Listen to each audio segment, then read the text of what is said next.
আসসালামু আলাইকুম এভরিওয়ান, সবাই কেমন আছো? আশা করি সবাই ভালো আছো। আলহামদুলিল্লাহ আমিও ভালো আছি। হালকেনস্টাইনের নতুন আরেকটি ভিডিওতে তোমাদের সাথে আছি আমি, তোমাদের সাদিয়া আপু। পড়াশোনা করছি ঢাকা বিশ্ববিদ্যালয় সমাজবিজ্ঞান বিভাগে।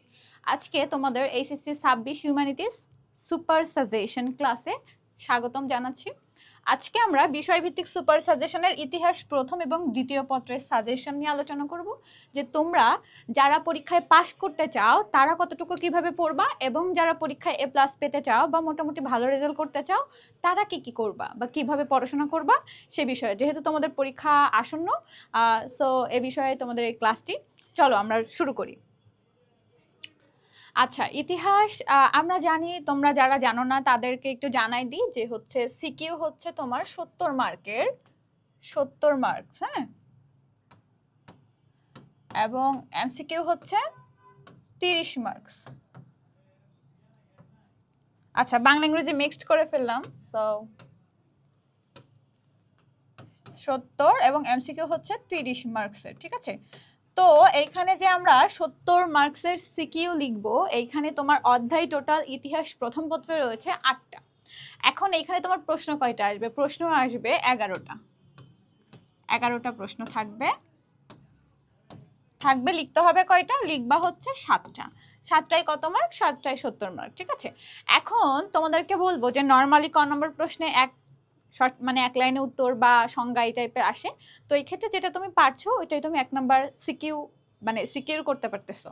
এবং 2 নাম্বার প্রশ্ন যেটা খ, মানে অনুধাবনমূলক প্রশ্ন, এইখানে কিন্তু তোমাকে মোটামুটি অ্যান্সার একটু ভালো লিখলে বা টিচারের পছন্দ হলে, মুখস্থ নির্ভর আর কি এটা, তো সেই ক্ষেত্রে তুমি 2-এ 2 পেতে পারো, হ্যাঁ। তাহলে এখানে তোমার 3 অলরেডি হয়ে যাচ্ছে 10-এর মধ্যে। বাকি যে গ এবং ঘ নম্বর প্রশ্নে তোমরা যারা জাস্ট পাস করতে চাও এবং যারা মানে মোটামুটি একটা রেজাল্ট করতে চাও তাদের জন্য কিছু সিলেক্টিভ অধ্যায় পড়লেই এনাফ। এবং যারা পরীক্ষায় এ প্লাস পেতে চাও তাদেরকে একটু ডিটেলসে পড়তে হবে, সো দ্যাট যে কোনো জায়গা থেকে প্রশ্ন হলে তুমি যাতে সেটাই অ্যান্সার করতে পারো।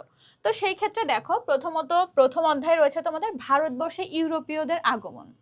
এখন ইউরোপ একটা মহাদেশ, তো এই মহাদেশ থেকে আগমন করছে টোটালি কতগুলো জাতি। কেন আসছে এরা? আসছিল এখানে ব্যবসা করতে।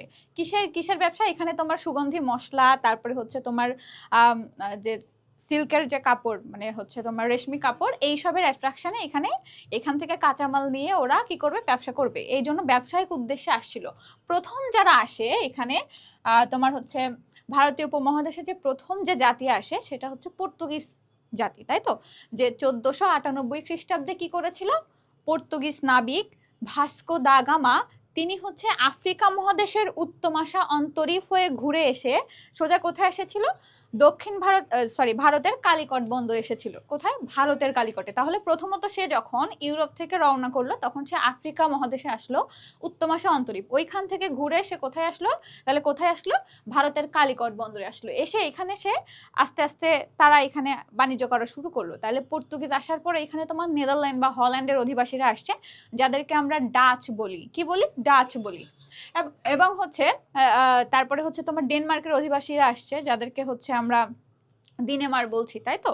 তাহলে এইভাবে করে বেশ কয়েকটা, তারপরে আসছে তোমার হচ্ছে মারাঠারা এখানে আগে থেকে ছিল, এবং এরপরে কারা আসছে? ইংরেজরা আসছে। তো এইভাবে যে এতগুলা জাতি আসছে ইউরোপ থেকে ব্যবসার জন্য, এখানে আসার পরে কারা আধিপত্য বিস্তার করেছিল? ইংরেজরা করেছিল, ঠিক আছে। তাহলে দেখো, ওই সে 1498-তে আসছে, ধরো যে 1500 সাল, হ্যাঁ, 1500 সাল থেকে শুরু হয়েছে ব্যবসা করতে আসা বণিকদের। তারপর এখানে কতগুলো জাতি আসছে, তাদের মধ্যে তোমার অর্থনৈতিক বা সামরিক প্রতিযোগিতা হয়েছে।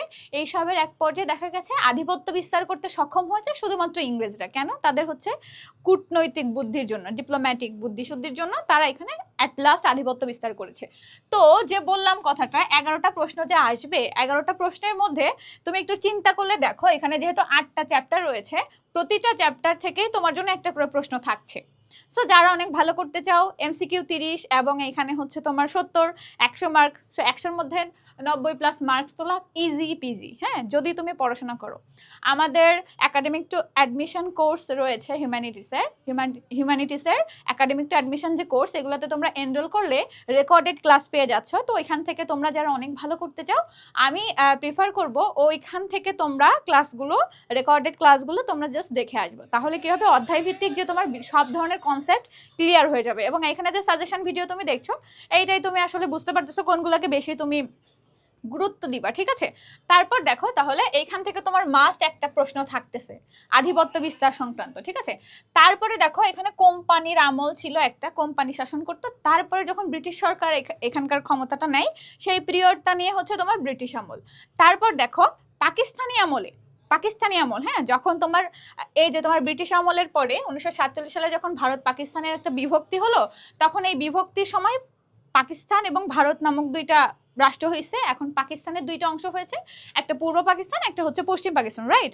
তো এই যে পূর্ব এবং পশ্চিম পাকিস্তানের মধ্যে ভাষাভিত্তিক যে একটা দ্বন্দ্ব শুরু হয়েছিল, হ্যাঁ, 47 থেকে মোটামুটি দেশভাগের পর থেকে শুরু হয়েছিল। 48 থেকে বলা হয় আসলে ভাষাভিত্তিক এসব বিভিন্ন সংগ্রাম পরিষদ, তমুদ্দিন মজলিস এসব কিছু গড়ে ওঠে এবং এক পর্যায়ে 52 সালে যে ভাষা আন্দোলন হয় এখানে কতজনকে গুলি করে হত্যা করা হয় এবং ছাত্র জনতার এসব রক্তের পর সেই রক্ত বিসর্জন দিয়ে আমরা শেষমেশ আমাদের হচ্ছে 56 সংবিধানে আমরা কি করছি, আমাদের বাংলাকে মাতৃভাষা হিসাবে পাচ্ছি, ঠিক আছে, পেয়েছি।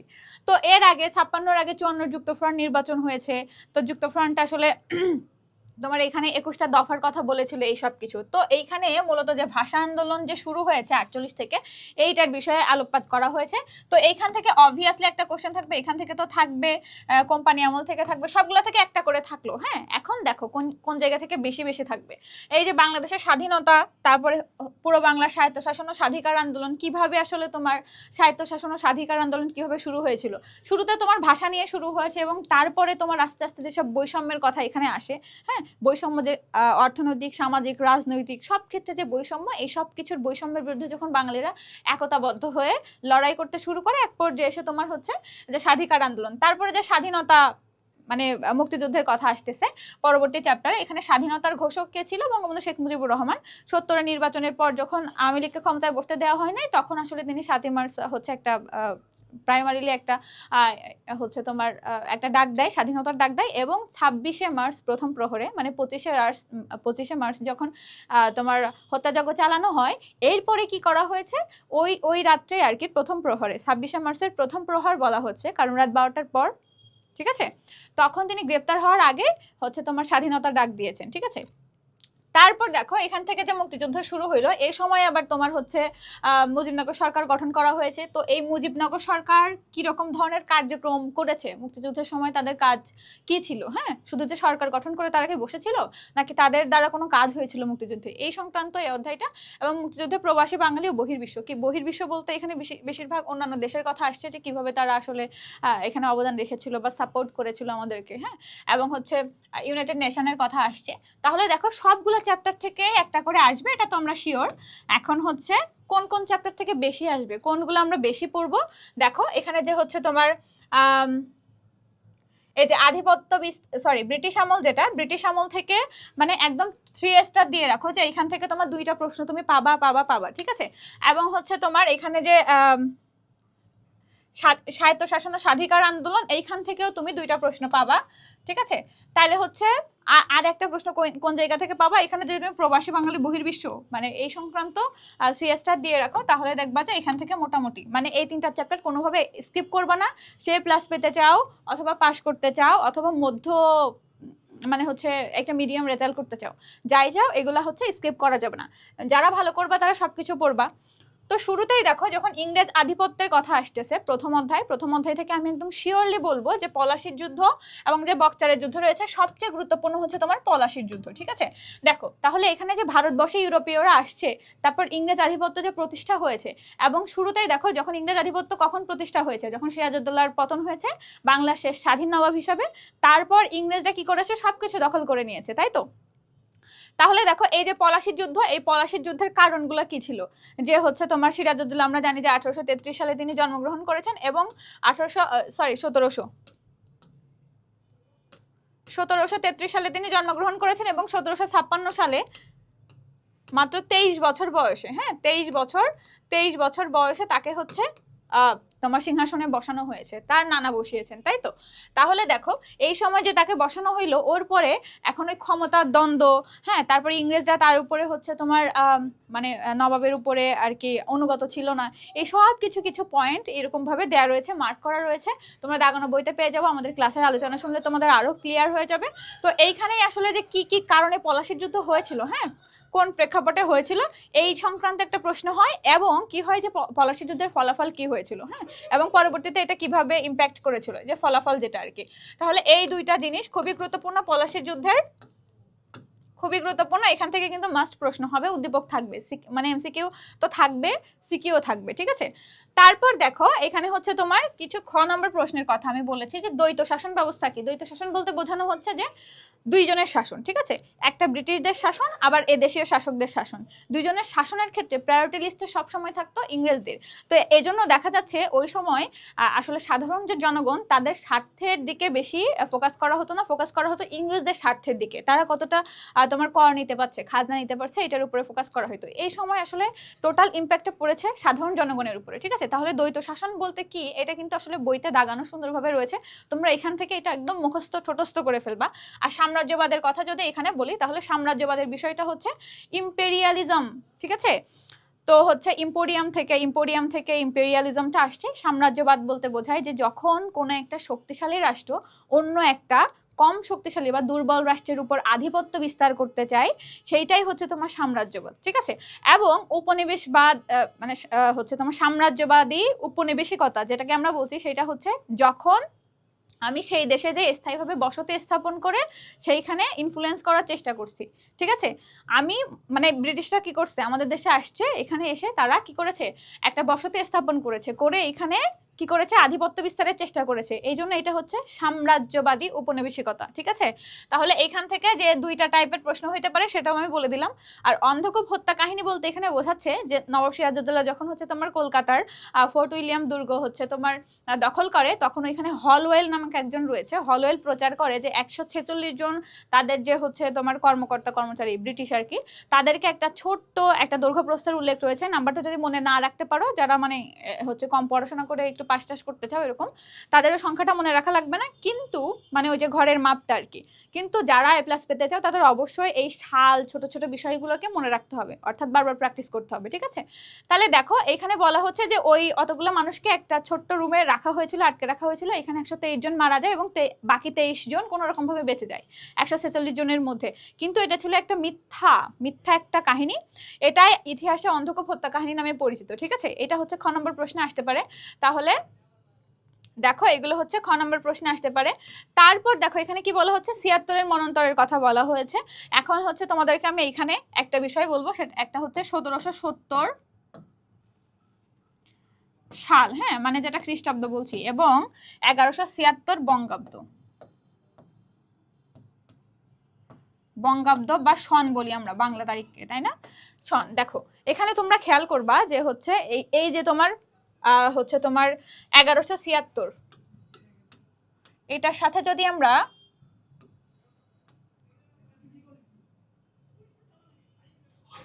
593 যোগ করি, দেখো তো এখানে বেসিক্যালি এখানে দেখাচ্ছে হচ্ছে 9, এখানে হচ্ছে তোমার 6 দেখাচ্ছে, 1769 হয়, কিন্তু এখানে বাংলা মাসের একটা পার্থক্য রয়েছে শেষের দিকে, ঠিক আছে। তো ওই হিসাবে তখন এই হিসাবটা তখন 1770 হয়, ঠিক আছে। এমনিতে নর্মালি অন্য জায়গার হিসাবে তুমি 593-কে যদি তুমি বাংলা সনের সাথে যোগ করো তাহলে ইংরেজি সালটা পেয়ে যাবা। যেমন অনেক ক্ষেত্রে বিভিন্ন ধরনের গল্প উপন্যাস আমাদের আসে যেগুলোর বাংলা এবং ইংরেজি দুইটা সালই আমাদের মনে রাখতে হয়। তো সেই ক্ষেত্রে যে কোনো একটা মনে রেখে যদি তুমি বাংলা সালটা মনে রাখো, বাংলা সনটা, তাহলে ওটার সাথে 593 যোগ করলে তুমি ইংরেজি সনটা পেয়ে যাবে, ইংরেজি সালটা পেয়ে যাবে।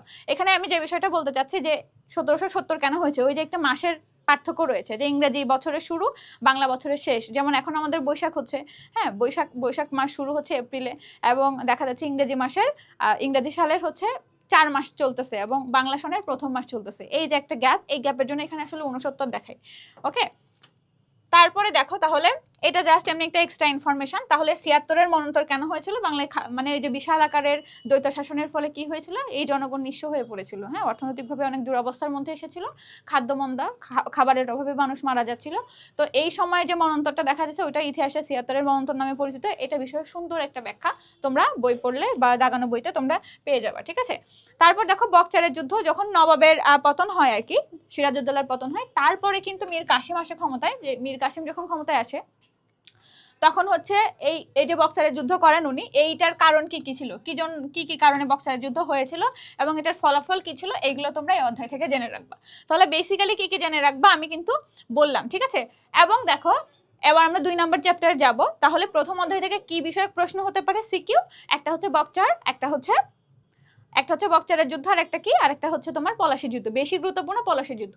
সো যে পাস করতে চাও সে পলাশী যুদ্ধটা জাস্ট ঘুরায় বেচা সবকিছু পড়ে ফেলবা, বিশেষ করে কারণ ফলাফল, নবাবের কি কি ভুল ছিল, হ্যাঁ, এসবগুলোকে জাস্ট একটু দাগানো বইতে তোমরা পেয়ে যাবা। এবং নর্মালি যদি তোমরা যারা হচ্ছে কোর্স কিনো নাই বা দাগানো বইয়ের অ্যাক্সেস নাই, তারা কি করবা, নিজেদের বইটা পড়ে ফেলবা। বইটা হচ্ছে তোমার আব্দুল্লাহ আল মামুন চৌধুরীর অক্ষরপত্র প্রকাশনীর বই, ঠিক আছে, ইতিহাস প্রথম পত্র। তারপর দেখো দ্বিতীয় অধ্যায় কি বলছি, যে ইংরেজ উপনিবেশিক শাসন, কোম্পানির আমলের কথা বলছি, হ্যাঁ। কোম্পানির আমলের কথা এখানে তোমার বিশেষ করে চিরস্থায়ী বন্দোবস্তের কথা বলা হয়, যে তোমার হচ্ছে কর্নওয়ালিসের সময় আর কি, উনি যে 1 সালা এবং 5 সালা বন্দোবস্ত করেছিল, মানে 5 বছরের জন্য কেউ জমি ইজারা নিতে পারবে এবং 1 বছরের জন্য, পরবর্তীতে 1 বছর করা হয়, কিন্তু এই সংক্রান্ত অনেক জটিলতা তৈরি হয়। এই জন্য পরবর্তীতে দেখা যায় যে চিরস্থায়ী বন্দোবস্ত চালু করা হয়, ঠিক আছে।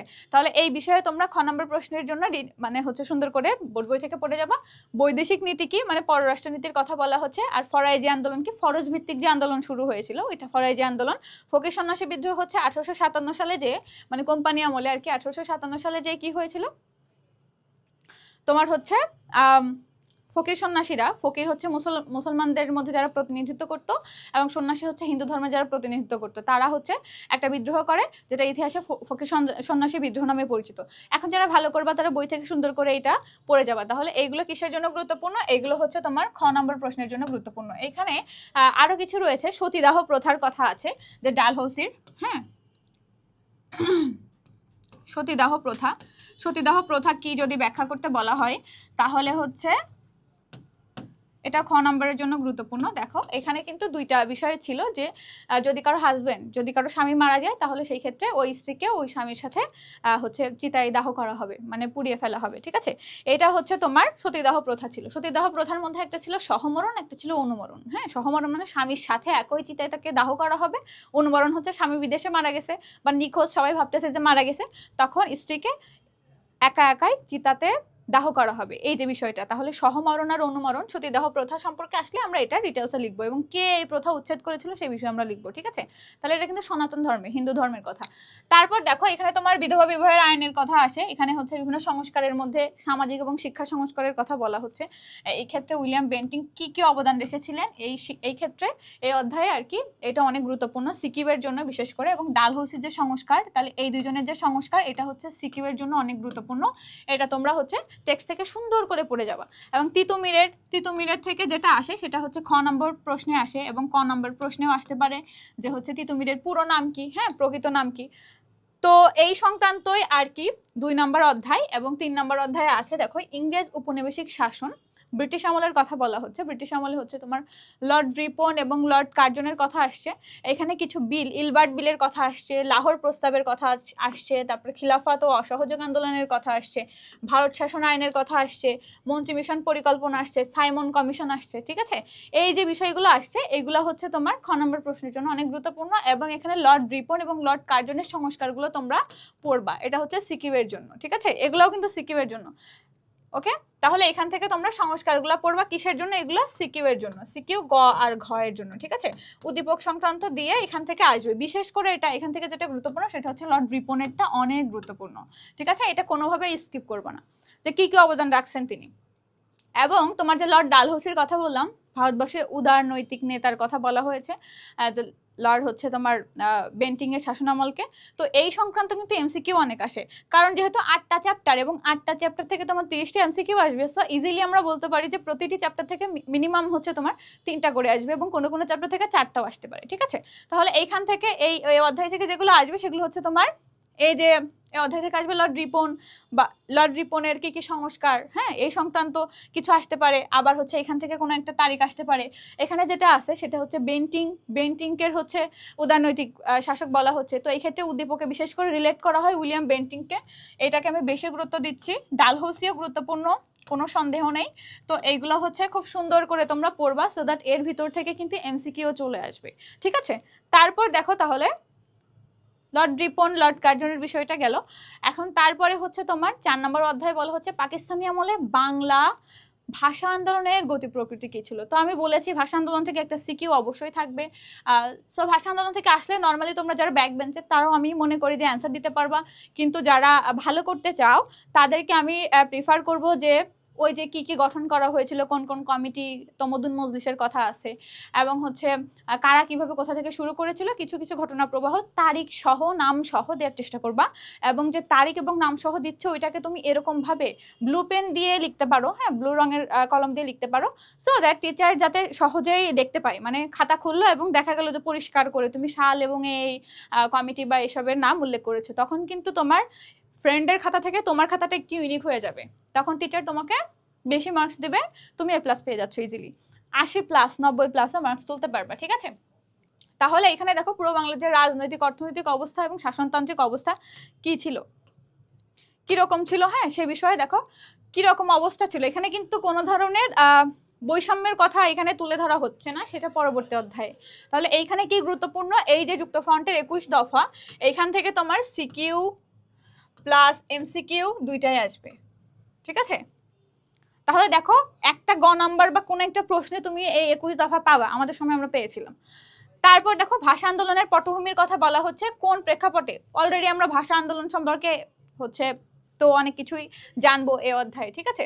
বা নর্মালি আমরা যারা পড়াশোনা করি না তারাও জানি, সো যারা ভালো করবে তাদের কি ট্রিক্স, তারা হচ্ছে তারিখগুলো কমিটির নামটামগুলো সবকিছু সুন্দর করে লিখবে, তাহলে কি হবে যাতে আই ক্যাচিং হয় বিষয়টা, শুরুতে দেখেই টিচার যাতে দেখেই তোমার খাতাকে আলাদা করতে পারে, টিচারকে যাতে তোমার উত্তরটাকে খুঁজে না বের করতে হয়, তাহলে তুমি ভালো মার্কস পাবা, এবং অন্যগুলা কি পাবে, মানে জাস্ট হচ্ছে অ্যাভারেজ মার্ক পাবে, ঠিক আছে, যদি সুন্দর ইউনিক করে না লেখো। তারপর দেখো এখানে তাহলে ভাষার আন্তর্জাতিকরণের কথা বলা হচ্ছে, যে তোমার ইউনেস্কো কর্তৃক যে আমাদের স্বীকৃতি দেওয়া হয়েছে বাংলাকে হচ্ছে মাতৃভাষা হিসেবে, আন্তর্জাতিক মাতৃভাষা হিসেবে, সেই বিষয়গুলো এখানে তোমরা একটু জেনে রাখবা, হ্যাঁ এগুলো জানবা। যারা ভালো করতে চাও এই অধ্যায় থেকে একটা অবশ্যই কোশ্চেন লিখতে হবে, যারা খারাপ করবা মানে হচ্ছে যারা জাস্ট পাস করতে চাও তাদের জন্য ভাষা সম্পর্কে জানাটা অত্যন্ত গুরুত্বপূর্ণ, ঠিক আছে। এই যে তোমার কবে কত তারিখে ইউনেস্কো এটাকে হচ্ছে তোমার আন্তর্জাতিক মাতৃভাষা দিবসের স্বীকৃতি দিয়েছে। এবং এইখান থেকে যারা ভালো করতে চাও তাদের জন্য দেখো মাত্র 2 পেজে রয়েছে শহীদ মিনার প্রথম গান প্রথম কবিতা এগুলোর রচয়িতা কারা, মানে কারা লিখছে, কারা সুর দিয়েছে, হ্যাঁ গীতিকার কারা, এই সংক্রান্ত এমসিকিউ একটা আসে। সো এইখান থেকে একটা এমসিকিউ তো আসবে 100% শিওর, সো একটা বা দুইটাও আসতে পারে। সো এইখান থেকে তোমরা এটা এমসিকিউ এর জন্য খুব বেশি ইম্পর্টেন্ট, এটাকে কোনোভাবে স্কিপ করবে না এই চ্যাপ্টারে, ঠিক আছে। আর যখন তুমি এখান থেকে ভাষা আন্দোলন সম্পর্কে ব্যাকগ্রাউন্ডের গতি প্রকৃতি ইতিহাস সম্পর্কে তুমি যখন জানতেছো তখন কিন্তু অলরেডি তুমি অনেক তারিখ জেনে ফেলতেছো, সো এখান থেকে এমসিকিউ আসলেও তুমি অ্যান্সার করতে পারবা। তারপর দেখো 5 অধ্যায় বলা হচ্ছে তোমার পূর্ব বাংলা সাহিত্য শাসন ও স্বাধিকার আন্দোলনের কথা। এখানে তোমার পূর্ব এবং পশ্চিম পাকিস্তানের মধ্যে বৈষম্য দেখাতে হবে। কিরকম বৈষম্য দেখাতে হবে তোমাকে, এই সংক্রান্ত একটা সিকিউ আসবে, সিকিউটা এরকম থাকবে যে দুই পাকিস্তানের মধ্যে কিরকম বৈষম্য ছিল এবং কোন প্রেক্ষাপটে আসলে মুক্তিযুদ্ধ গড়ে উঠেছিল, ঠিক আছে। তো দেখো বা হচ্ছে এগুলো বলা হবে যে এই 6 দফা 66 6 দফা 69 গণ অভ্যুত্থান 70 নির্বাচন এগুলোই পরবর্তীতে বাঙালি জাতীয়তাবাদকে আরো কি করেছে, বিকশিত করেছে, ঠিক আছে, বা মুক্তিযুদ্ধের দিকে প্ররোচিত করেছে, মুক্তিযুদ্ধ ঘটানোর জন্য বা সফল করার জন্য এগুলো ছিল একটা অনুঘটক, বা এগুলো অবদান রেখেছে বা এগুলো প্রভাব রেখেছে, ঠিক আছে। এই টাইপের যে কোনো কোশ্চেন হতে পারে, সেই ক্ষেত্রে তোমাকে বলতে হবে ওইগুলো সাল মেনশন করে বলতে হবে। 1966 সালে 6 দফা 69 গণ অভ্যুত্থান 70 সাধারণ নির্বাচন 54 যুক্তফ্রন্ট নির্বাচন, এই সব কিছু সালগুলো তুমি কি করবা, সিকোয়েন্সলি লিখে তারপরে তুমি বলবা যে এগুলোই আসলে এগুলোর মধ্যে বীজ নিহিত ছিল, পরবর্তীতে 71 মুক্তিযুদ্ধের মাধ্যমে এটা প্রকাশিত হয়েছে এবং আমরা সর্বশেষ বিজয় অর্জন করেছি। তো এখানে মোটামুটি একটা ঢালাও লেখা, তোমরা যারা পাস করতে চাও তারাও লিখবা, এবং যারা ভালো করতে চাও তাদের জন্য আরো ইউনিক কি, তাহলে এখান থেকে তোমরা যে বৈষম্যের কথাটা আনতে হবে, যে শুরু থেকে বৈষম্য করা হয়েছে এবং উর্দু ভাষা কেন্দ্রিক যে ঝামেলাটা তৈরি হয়েছে 48 থেকে, সেই সংক্রান্ত আলোচনা কিছুটা শর্টকাটে নিয়ে আসবা। যারা পড়াশোনা করবে তারা অবশ্যই এটা সম্পর্কে হচ্ছে ভালো মানে হচ্ছে লিখতে পারবা, ঠিক আছে। তাহলে এখানে দেখো বাঙালি জাতির মুক্তির সনদ বা ম্যাগনা কার্টা বলা হয় এই যে 6 দফাকে, ঠিক আছে। তাহলে এই যে তোমার এখানে যেটা বললাম যে ম্যাগনা কার্টা বলা হয়,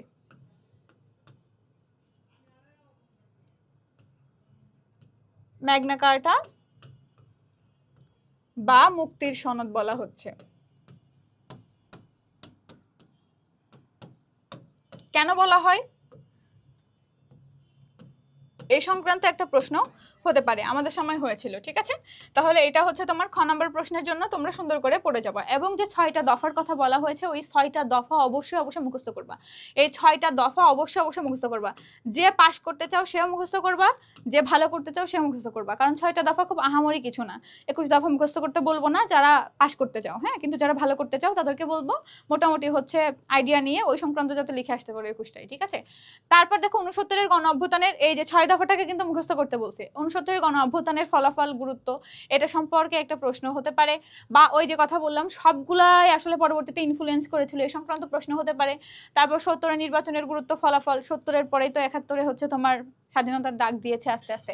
এবং এইখানে হচ্ছে তোমার তাহলে এগুলো আস্তে আস্তে পরবর্তীতে কিভাবে বাঙালিকে হচ্ছে তোমার পুশ করেছে বা প্রভাব বিস্তার করেছে 71-এর মুক্তিযুদ্ধে, সেই সংক্রান্ত আলোচনা কিন্তু 5 নম্বর চ্যাপ্টারে।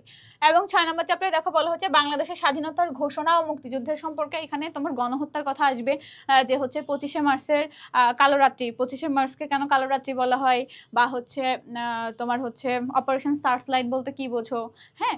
তারপরে হচ্ছে তোমার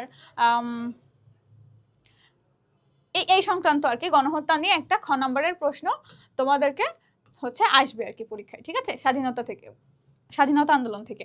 তারপর দেখো এই মুক্তিযুদ্ধে এরকম টাইপের সিকিউ থাকবে উদ্দীপক দিয়ে, যে এইখানে হচ্ছে আপামর জনতা সবাই এরকম অংশগ্রহণ করেছিল, হ্যাঁ, বা কারা কারা অংশগ্রহণ করে এটাকে সাফল্যমণ্ডিত করেছে বা সফল করে তুলেছে, কাদের অবদানের জন্য মুক্তিযুদ্ধ আন্দোলন সফল হয়েছিল, লিবারেশন ওয়ার মুভমেন্ট সফল হয়েছিল, ঠিক আছে, এই টাইপের প্রশ্ন হয়। তো সেই ক্ষেত্রে তোমরা যারা ভুল করো, মানে হচ্ছে কম মার্কস পাও, বলো যে আপু ঘ নম্বর প্রশ্নে হচ্ছে আপনার 3.5 অবধি কিভাবে পাওয়া পসিবল, আপনারা তো বলেন যে 4-এর মধ্যে 3.5 অবধিও পাওয়া পসিবল। তো সেই ক্ষেত্রে আমি তোমাদেরকে বলবো এই দেখো তোমরা যদি একটু বইটাকে খেয়াল করো তাহলে দেখবা যে ওইখানে থাকে যে মুক্তিযুদ্ধে অংশগ্রহণ বলে কি কি থাকে। দেখো 1 নম্বর হচ্ছে নারীর অংশগ্রহণ, কৃষকের অংশগ্রহণ, কৃষক, পেশাজীবী, বুদ্ধিজীবী, এই সব কিছু আলাদা আলাদা করে পয়েন্ট দিয়ে সব তুমি লিখলা। তারপর লিখলা যে গণমাধ্যমের অংশগ্রহণ, সাধারণ মানুষের অংশগ্রহণ। দেখো তো এখানে অংশগ্রহণ অনুযায়ী কয়টা পয়েন্ট হলো, 1 2 3 4 5 6, 6টা পয়েন্ট অলরেডি হয়ে যাচ্ছে। যখন তুমি 6টা পয়েন্ট লিখে নিচে একটা নীল রঙের মার্ক করবা সবগুলো পয়েন্টের, তারপরে এইভাবে করে ওইটার ব্যাখ্যা লিখবা তোমার মতো করে 1-2 লাইন, তখন কিন্তু আসল সৃজনশীলতা প্রকাশ পাচ্ছে। এই ক্ষেত্রে তোমার খাতাটি যেমন তুমি সবগুলো পয়েন্ট লিখলা এবং হচ্ছে টিচার সহজেই তোমার হচ্ছে আই ক্যাচিং হলো, বিষয়টা সহজেই দেখতে পাইলো। তো টিচারকে যদি তোমার উত্তর খুঁজে নিতে হয় পড়ে পড়ে পড়ে পড়ে কোথায় কি ইনফরমেশন দিয়েছো, তাহলে তুমি অলরেডি মার্কস কম পাবা।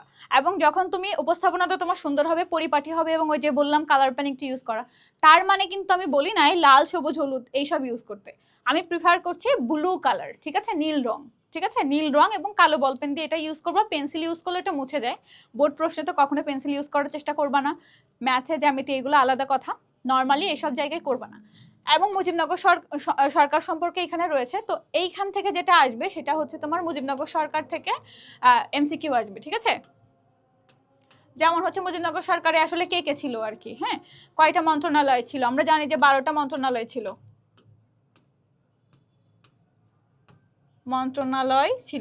তারপর এখানে হচ্ছে তোমার প্রধানমন্ত্রী কে ছিল, তাজউদ্দিন আহমদ, রাষ্ট্রপতি কে ছিল, বঙ্গবন্ধু শেখ মুজিবুর রহমান, তারপর হচ্ছে উপরাষ্ট্রপতি কে ছিল বা অস্থায়ী রাষ্ট্রপতি কে ছিল, সৈয়দ নজরুল ইসলাম, তারপর হচ্ছে স্বরাষ্ট্র ত্রাণ পুনর্বাসন মন্ত্রী কে ছিল, অর্থমন্ত্রী কে ছিল, এরকম ভাবে যে ভাগ ভাগ রয়েছে এই সবগুলো মন্ত্রীর নাম তোমরা জেনে রাখবা, ঠিক আছে, 9 জনের নাম আছে প্রবাবলি।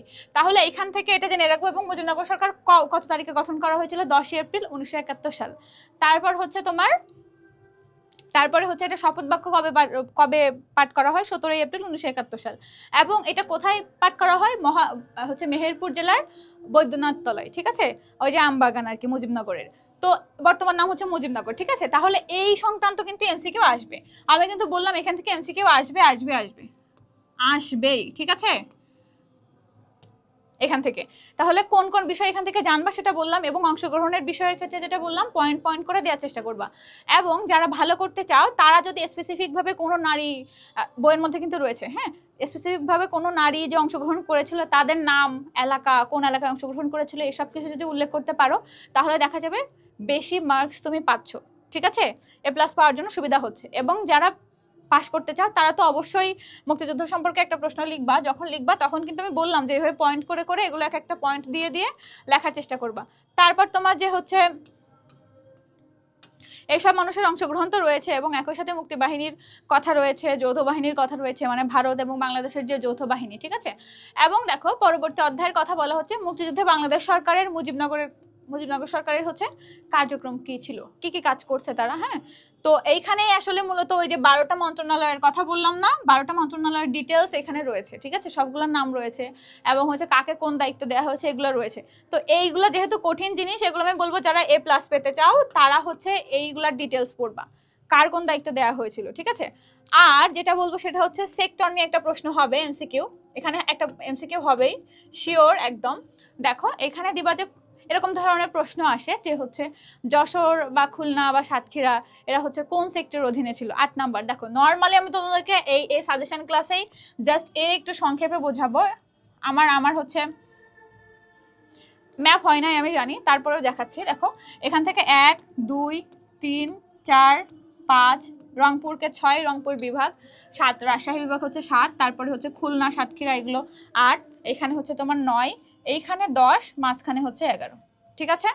এইভাবে করে দেখো রাঙামাটি থেকে শুরু হয়েছে, চট্টগ্রাম বিভাগ থেকে শুরু হয়েছে, এখানে তোমার চট্টগ্রামের কিছু অংশ রয়েছে, কুমিল্লা ঢাকার কিছু অংশ রয়েছে, তারপর 3 নম্বরে সিলেটের কিছু অংশ রয়েছে, 4 নম্বর সিলেট, এখানে ময়মনসিংহের অংশ, রংপুর, রাজশাহী, তারপর হচ্ছে তোমার এখানে খুলনা বিভাগের মধ্যে যশোর, খুলনা, সাতক্ষীরা, তারপরে এখানে সাতক্ষীরার কিছু অংশ, দৌলতপুর থেকে নিচের দিকে খুলনার কিছু অংশ, এসব কিছু, এবং 10 নম্বর ছিল বঙ্গোপসাগরে, এইখানে কোনো ধরনের সেক্টর কমান্ডার ছিল না, ঠিক আছে।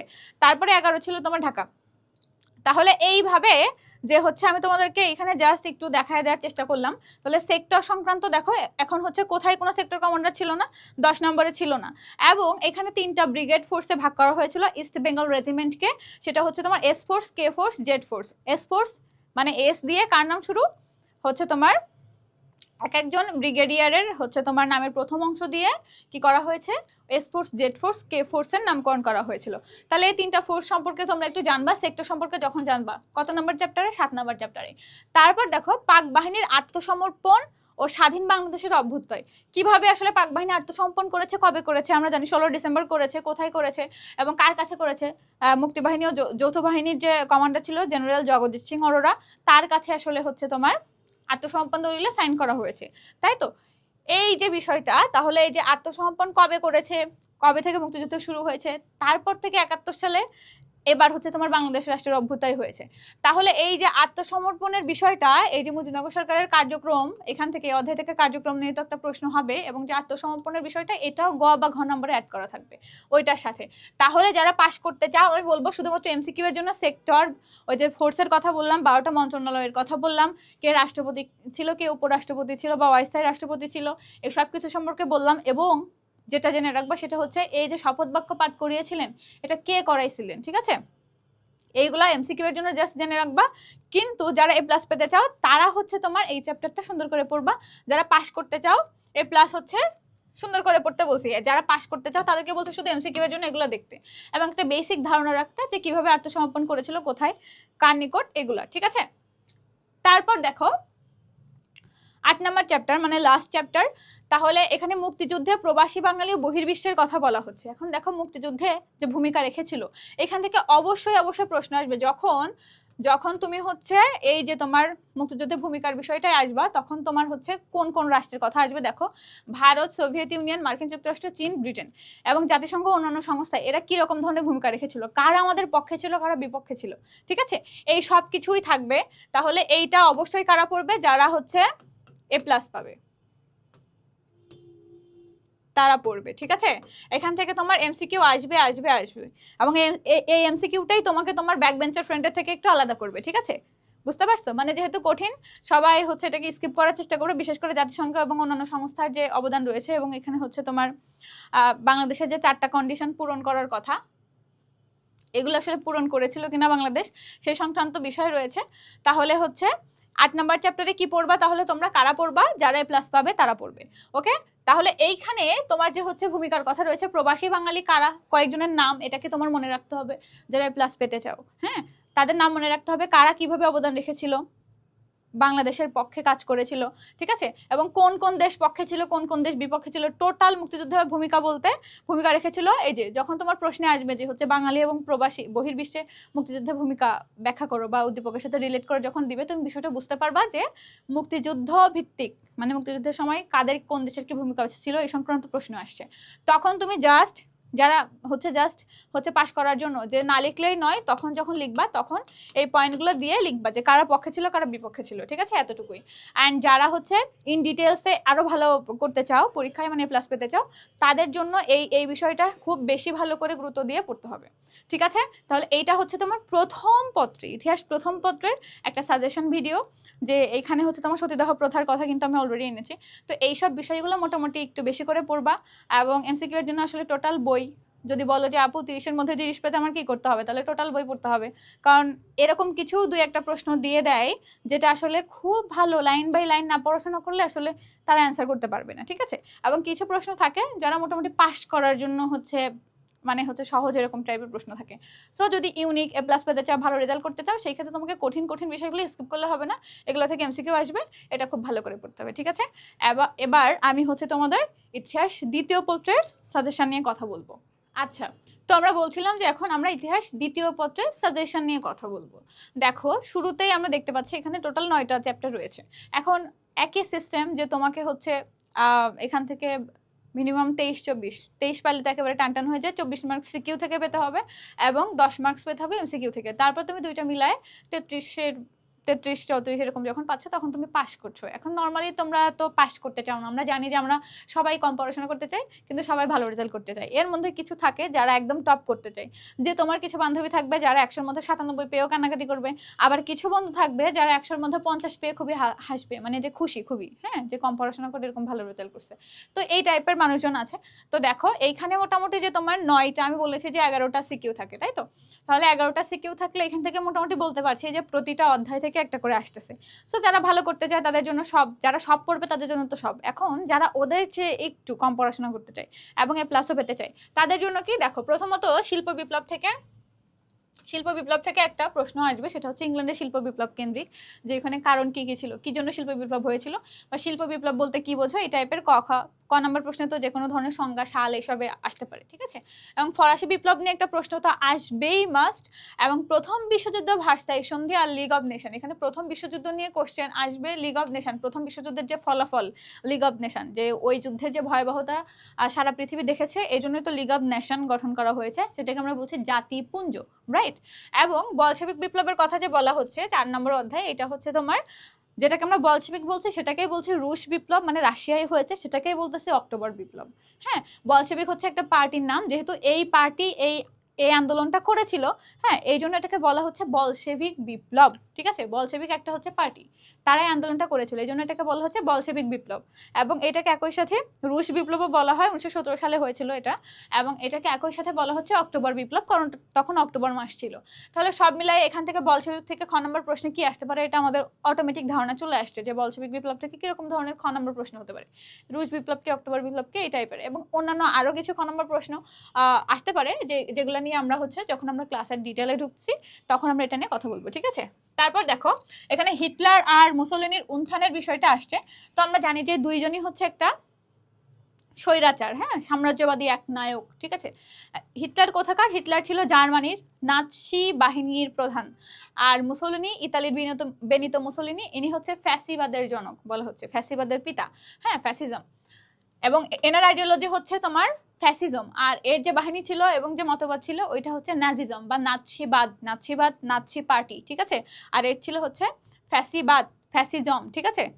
তারপর দেখো তাহলে এই যে দুইজন কি গঠন করে হচ্ছে তোমার একটা চুক্তি করে এবং এই চুক্তির সাথে জাপানকে যুক্ত করে প্রথমবার হিটলার হচ্ছে 1939 সালের 1 সেপ্টেম্বর পোল্যান্ড আক্রমণের মাধ্যমে দ্বিতীয় বিশ্বযুদ্ধের সূচনা করে। তাহলে এখানে কিন্তু প্রথম বিশ্বযুদ্ধ শেষ হয়ে যাচ্ছে 14 থেকে 19-এর মধ্যে। তারপর আমরা দেখতে পাচ্ছি যে হচ্ছে তোমার এর মধ্যে আবার বলশেভিক বিপ্লব হয়েছে রাশিয়ায়, রুশ বিপ্লব হয়েছে কত 17-তে। তারপর দেখো এই যে হিটলার এবং মুসোলিনির যে দুইটা বাহিনী, একটা হচ্ছে নাৎসি বাহিনী, একটা হচ্ছে ফ্যাসিবাদী বাহিনী, তাই তো? এই দুইজন মিলে এবং এর সাথে জাপান মিলে যখন একটা চুক্তি করে কি আসলো, তারপর ওরা হচ্ছে তোমার দ্বিতীয় বিশ্বযুদ্ধে অংশ নিল এবং এরা যেহেতু এক পক্ষ এবং এদের বিপরীতে আর এক পক্ষ ছিল, তাদের মধ্যে যে যুদ্ধ হয়েছে সেইটা নিয়ে কিভাবে হয়েছে সেই ঘটনা প্রবাহ হচ্ছে দ্বিতীয় বিশ্বযুদ্ধ। এখন এখান থেকে যে প্রশ্নটা হয় সেটা হচ্ছে তোমার নাৎসিবাদ বা ফ্যাসিবাদ থেকে খ নম্বর প্রশ্নে আসে, ফ্যাসিজম থেকে, এবং ক নম্বর প্রশ্নে অনেক ধরনের কিছু আসতে পারে যে হচ্ছে হিটলারের একটা আত্মজীবনীমূলক বা নিজের জীবনী, হ্যাঁ আমার জীবনী, এই টাইপের একটা হচ্ছে বই রয়েছে যেটার নাম হচ্ছে মেইন ক্যাম্প। কি? MEIN, main camp. এটা উনি যখন হচ্ছে তোমার 5 বছর জেলে থাকে, উনি 23 সালে উনি আসলে শক্তি প্রয়োগের মাধ্যমে হচ্ছে জার্মানির ক্ষমতা দখল করতে চায়, তখন তাকে হচ্ছে তোমার জেলে পাঠানো হয় 5 বছরের জন্য। এই 5 বছর যখন উনি জেলে ছিলেন তখন ওইখানে বসে উনি একটা বইটা রচনা করে, সেটা হচ্ছে মেইন ক্যাম্প। এটা হচ্ছে তার আমার জীবনী, মানে তার জীবনী, আত্মজীবনীমূলক একটা গ্রন্থ, কার? হিটলারের। এখন হচ্ছে এটাকে যদিও তার আত্মজীবনীমূলক গ্রন্থ বলা হচ্ছে, কিন্তু এটাকেই ধরা হয় যে এটাই সেই নাৎসিবাদের বাইবেল স্বরূপ। নাৎসিবাদের জনক কে বা নাৎসিবাদ কে, কার থিওরি, এটা কার মতবাদ? এটা হচ্ছে ওই হিটলারের মতবাদ, ঠিক আছে, জার্মানির। তারপর মুসোলিনির বিষয়টা আসছে, যে ফ্যাসিজমের কথা আসছে। তারপরে দ্বিতীয় বিশ্বযুদ্ধ তো বুঝলাম। তাহলে এখান থেকে অবশ্যই প্রশ্ন আসবে, যারা A+ পাবে এই চ্যাপ্টারটা কখনোই স্কিপ করবে না, কারণ তোমার ফ্রেন্ডরা যারা হচ্ছে শিল্প বিপ্লব সবাই লিখতে পারবে, হ্যাঁ ফরাসি বিপ্লব মোটামুটি লিখতে পারবে, কিন্তু হচ্ছে তোমার প্রথম বিশ্বযুদ্ধ, দ্বিতীয় বিশ্বযুদ্ধ, লিগ অফ নেশন, হ্যাঁ এই সব কিছু লিখতে পারবে না। সো এইখানে যেটা সবচেয়ে গুরুত্বপূর্ণ সেটা হচ্ছে তোমার 6 নাম্বার চ্যাপ্টার, 5 স্টার দেওয়া গেলে দিব, হ্যাঁ। তারপরে হচ্ছে তোমার 3 নাম্বার চ্যাপ্টার, তারপরে হচ্ছে তোমার 5ও গুরুত্বপূর্ণ, তারপরে হচ্ছে তোমার স্নায়ুযুদ্ধ পরবর্তী বিশ্ব, আর এই যে তোমার পুঁজিবাদের বিষয়টা এখানে আলোচনা করব, সেটা হচ্ছে এগুলো তোমার 2 স্টার দিলাম। সবগুলো থেকে কিন্তু একটা করে প্রশ্ন হবে, আমি আবারও ক্লিয়ার করছি। তাহলে দেখো এখানে ফরাসি বিপ্লব, শিল্প বিপ্লব, এগুলো 2 স্টার এখান থেকে আসতেছে। তো নর্মালি তোমার লিখতে হবে কয়টা প্রশ্ন? 7টা প্রশ্ন। এখন যদি তুমি এখান থেকে যে কোনো সিলেক্টিভ 5টা চ্যাপ্টার পড়ো, তাহলে কিন্তু তুমি 7টা প্রশ্নের অ্যান্সার করতে পারবা। কিভাবে? দেখো, তোমরা যারা হচ্ছে জাস্ট পাস করতে চাও, মানে হচ্ছে সিকিউতে মোটামুটি ভালো রেজাল্ট করলে, এমসিকিউতে মোটামুটি যা একটা 10-এর বেশি পাইলে হয়েছে, 15-20 এর মধ্যে মার্কস পাইলে হয়েছে, তাদের জন্য আমি সাজেস্ট করব, দেখো তাদের জন্য আমি সাজেস্ট করব হচ্ছে তোমার এটা পড়বা, জাতিসংঘ, তারপর হচ্ছে প্রথম বিশ্বযুদ্ধ, লিগ অফ নেশন পড়বা, তারপর হচ্ছে তোমার এই নাৎসিবাদ নাজিজম এটা পড়বা, তারপরে হচ্ছে তোমার ফরাসি বিপ্লব আর শিল্প বিপ্লব পড়বা। তাহলে ওই 2টা সহজ এবং এই 3টা মোটামুটি কঠিন একটু, হ্যাঁ।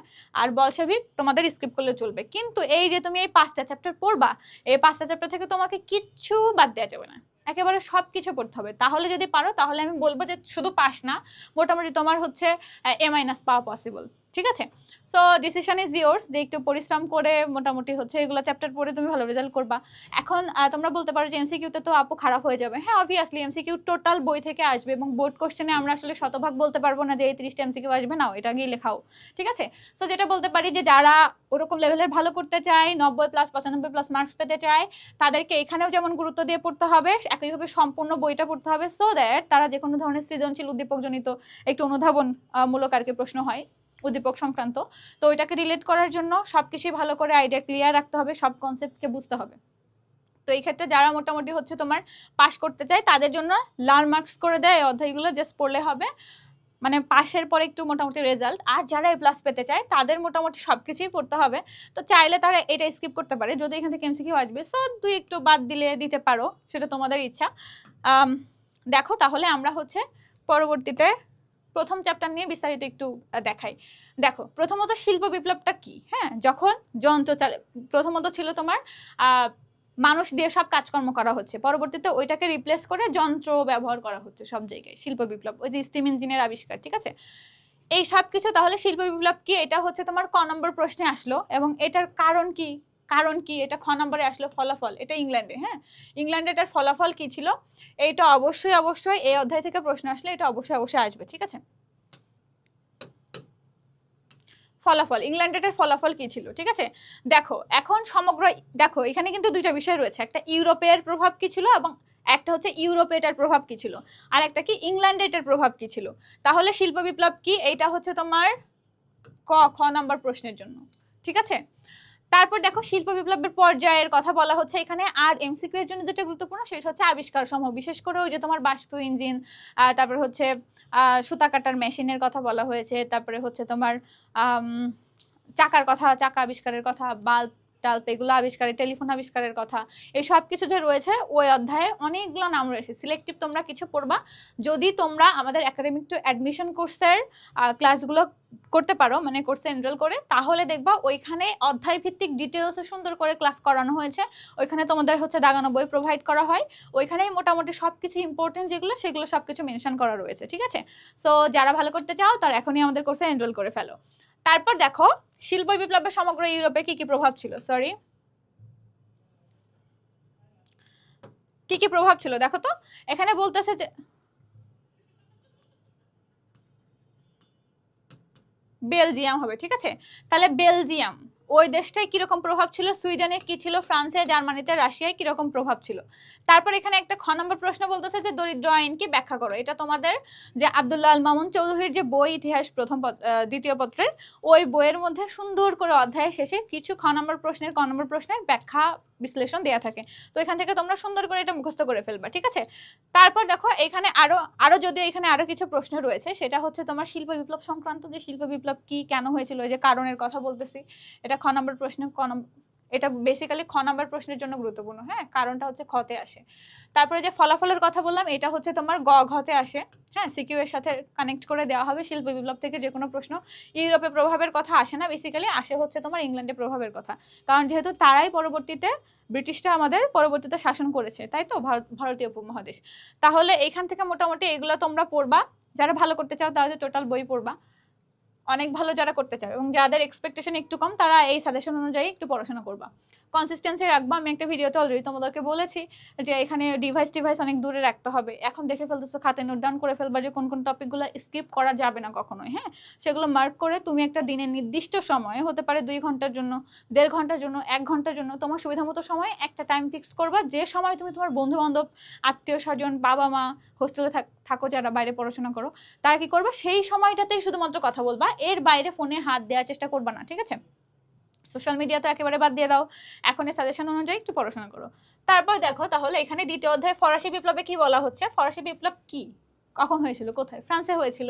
এখন এর কারণ কি ছিল, এগুলোর কারণ কি ছিল এবং এটার প্রভাব কি ছিল। দেখো যখন বিপ্লব হয়েছে, ফরাসি বিপ্লব যখন ফ্রান্সে হয়েছে, এর আগে ফ্রান্সে কি রকম অবস্থা ছিল।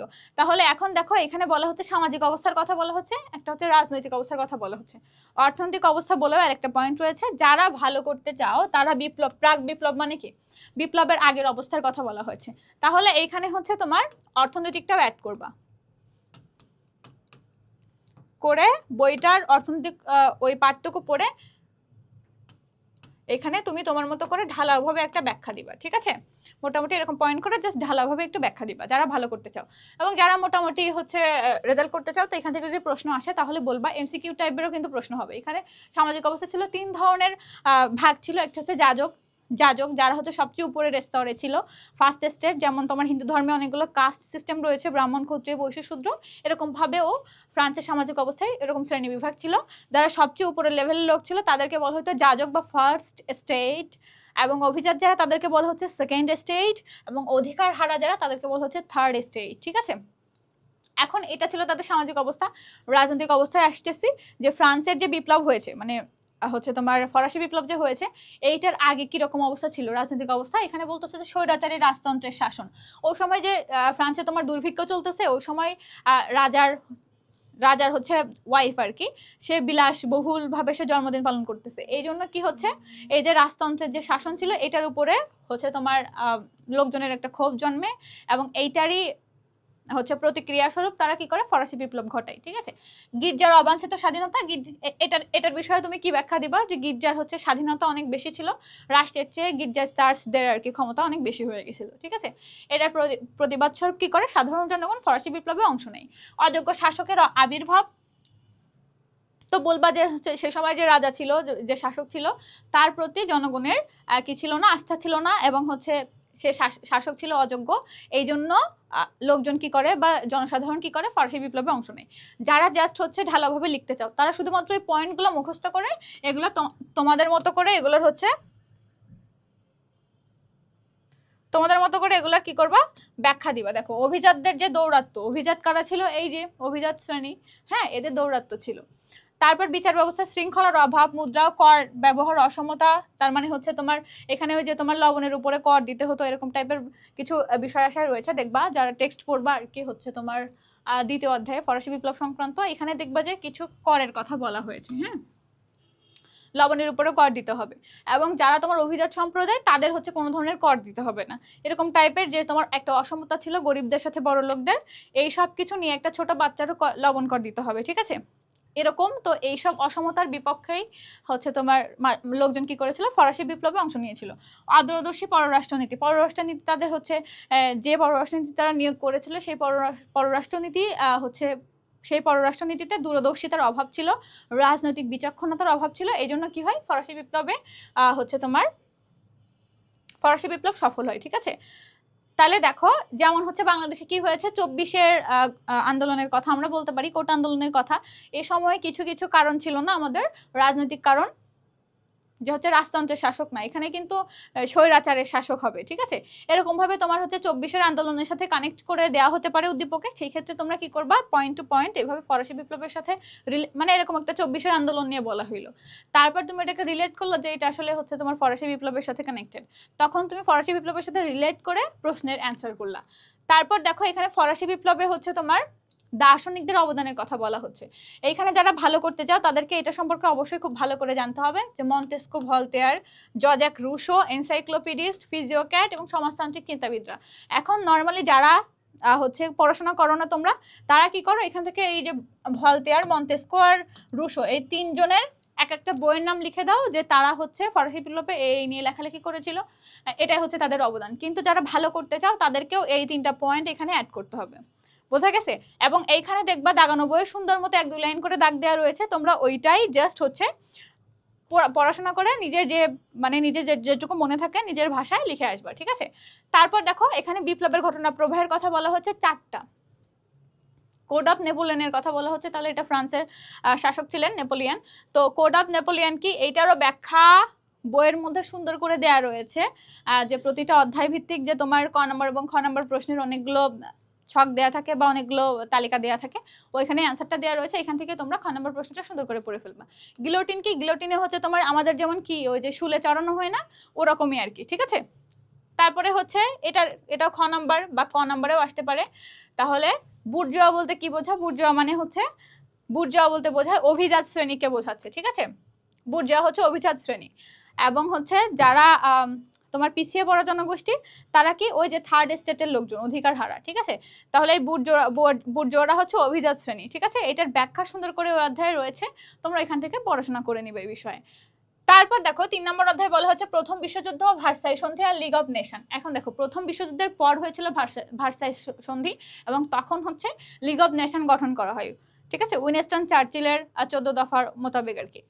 তারপর দেখো এই যে তখন তোমার ভার্সাই চুক্তিতে যে তোমার অন্যায়ভাবে কি করা হয়, জার্মানিকে ব্যবচ্ছেদ করা হয়, বিভিন্ন ভাগে ভাগ করে সবাই জার্মানিকে অধিকার করে ফেলে, এবং ইতালিকে তার প্রাপ্য অংশটুকু দেওয়া হয় না। এই সব কিছু মিলায়ে হচ্ছে এখান থেকে একটা ক্ষোভ জমা থাকে তাদের মধ্যে, বিশেষ করে জার্মানির যে নেতা ছিল, ওটা উনি নিজেকে ফুয়েরার বলছেন, যে মানে প্রধান নেতা বলছেন, 1934 সালে নিজেকে ফুয়েরার হিসেবে দাবি করেন হিটলার। তো তার বাহিনী ছিল নাৎসি বাহিনী, তার কিছু পার্সোনাল বাহিনী ছিল যেটা নিয়ে আমরা আলোচনা করবো আর কি পরবর্তী চ্যাপ্টারে। একটা হচ্ছে যেটা পার্সোনাল বাহিনী সেটা হচ্ছে SS, ঠিক আছে, আর একটা ছিল SA। যেটা হচ্ছে তার দলের যেসব লোকজন তাদের কি করতে হবে, নেতৃবৃন্দ যারা তাদেরকে নিরাপত্তা দেওয়ার জন্য ছিল।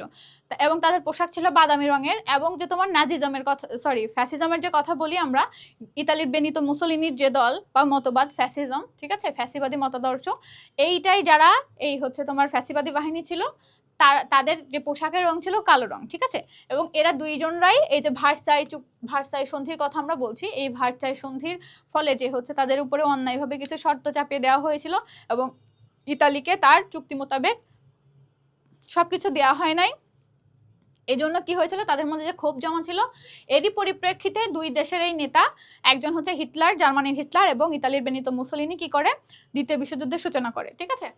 তাহলে দেখো এখন এই যে, তাহলে বললাম যে এগুলো সব কিন্তু ভার্সাই সন্ধির ফলে যেগুলো হয়েছে এগুলো কিন্তু হচ্ছে তোমার প্রথম বিশ্বযুদ্ধের পর হয়েছে। ভার্সাই সন্ধিটা করা হয়েছে কবে, প্রথম বিশ্বযুদ্ধের পরে, 1919-এর পরে। এবং এই ভার্সাই সন্ধি আসলে হচ্ছে তোমার ওই যে আগুনে বাতাস দেওয়া বা ঘি ঢালা টাইপের, ঠিক আছে, আগুনে ঘি ঢালা টাইপের এই যে একটা তোমার ক্ষোভ সঞ্চিত ছিল, এইটার পরিপ্রেক্ষিতে কিন্তু দ্বিতীয় বিশ্বযুদ্ধ শুরু হয়েছে, ঠিক আছে।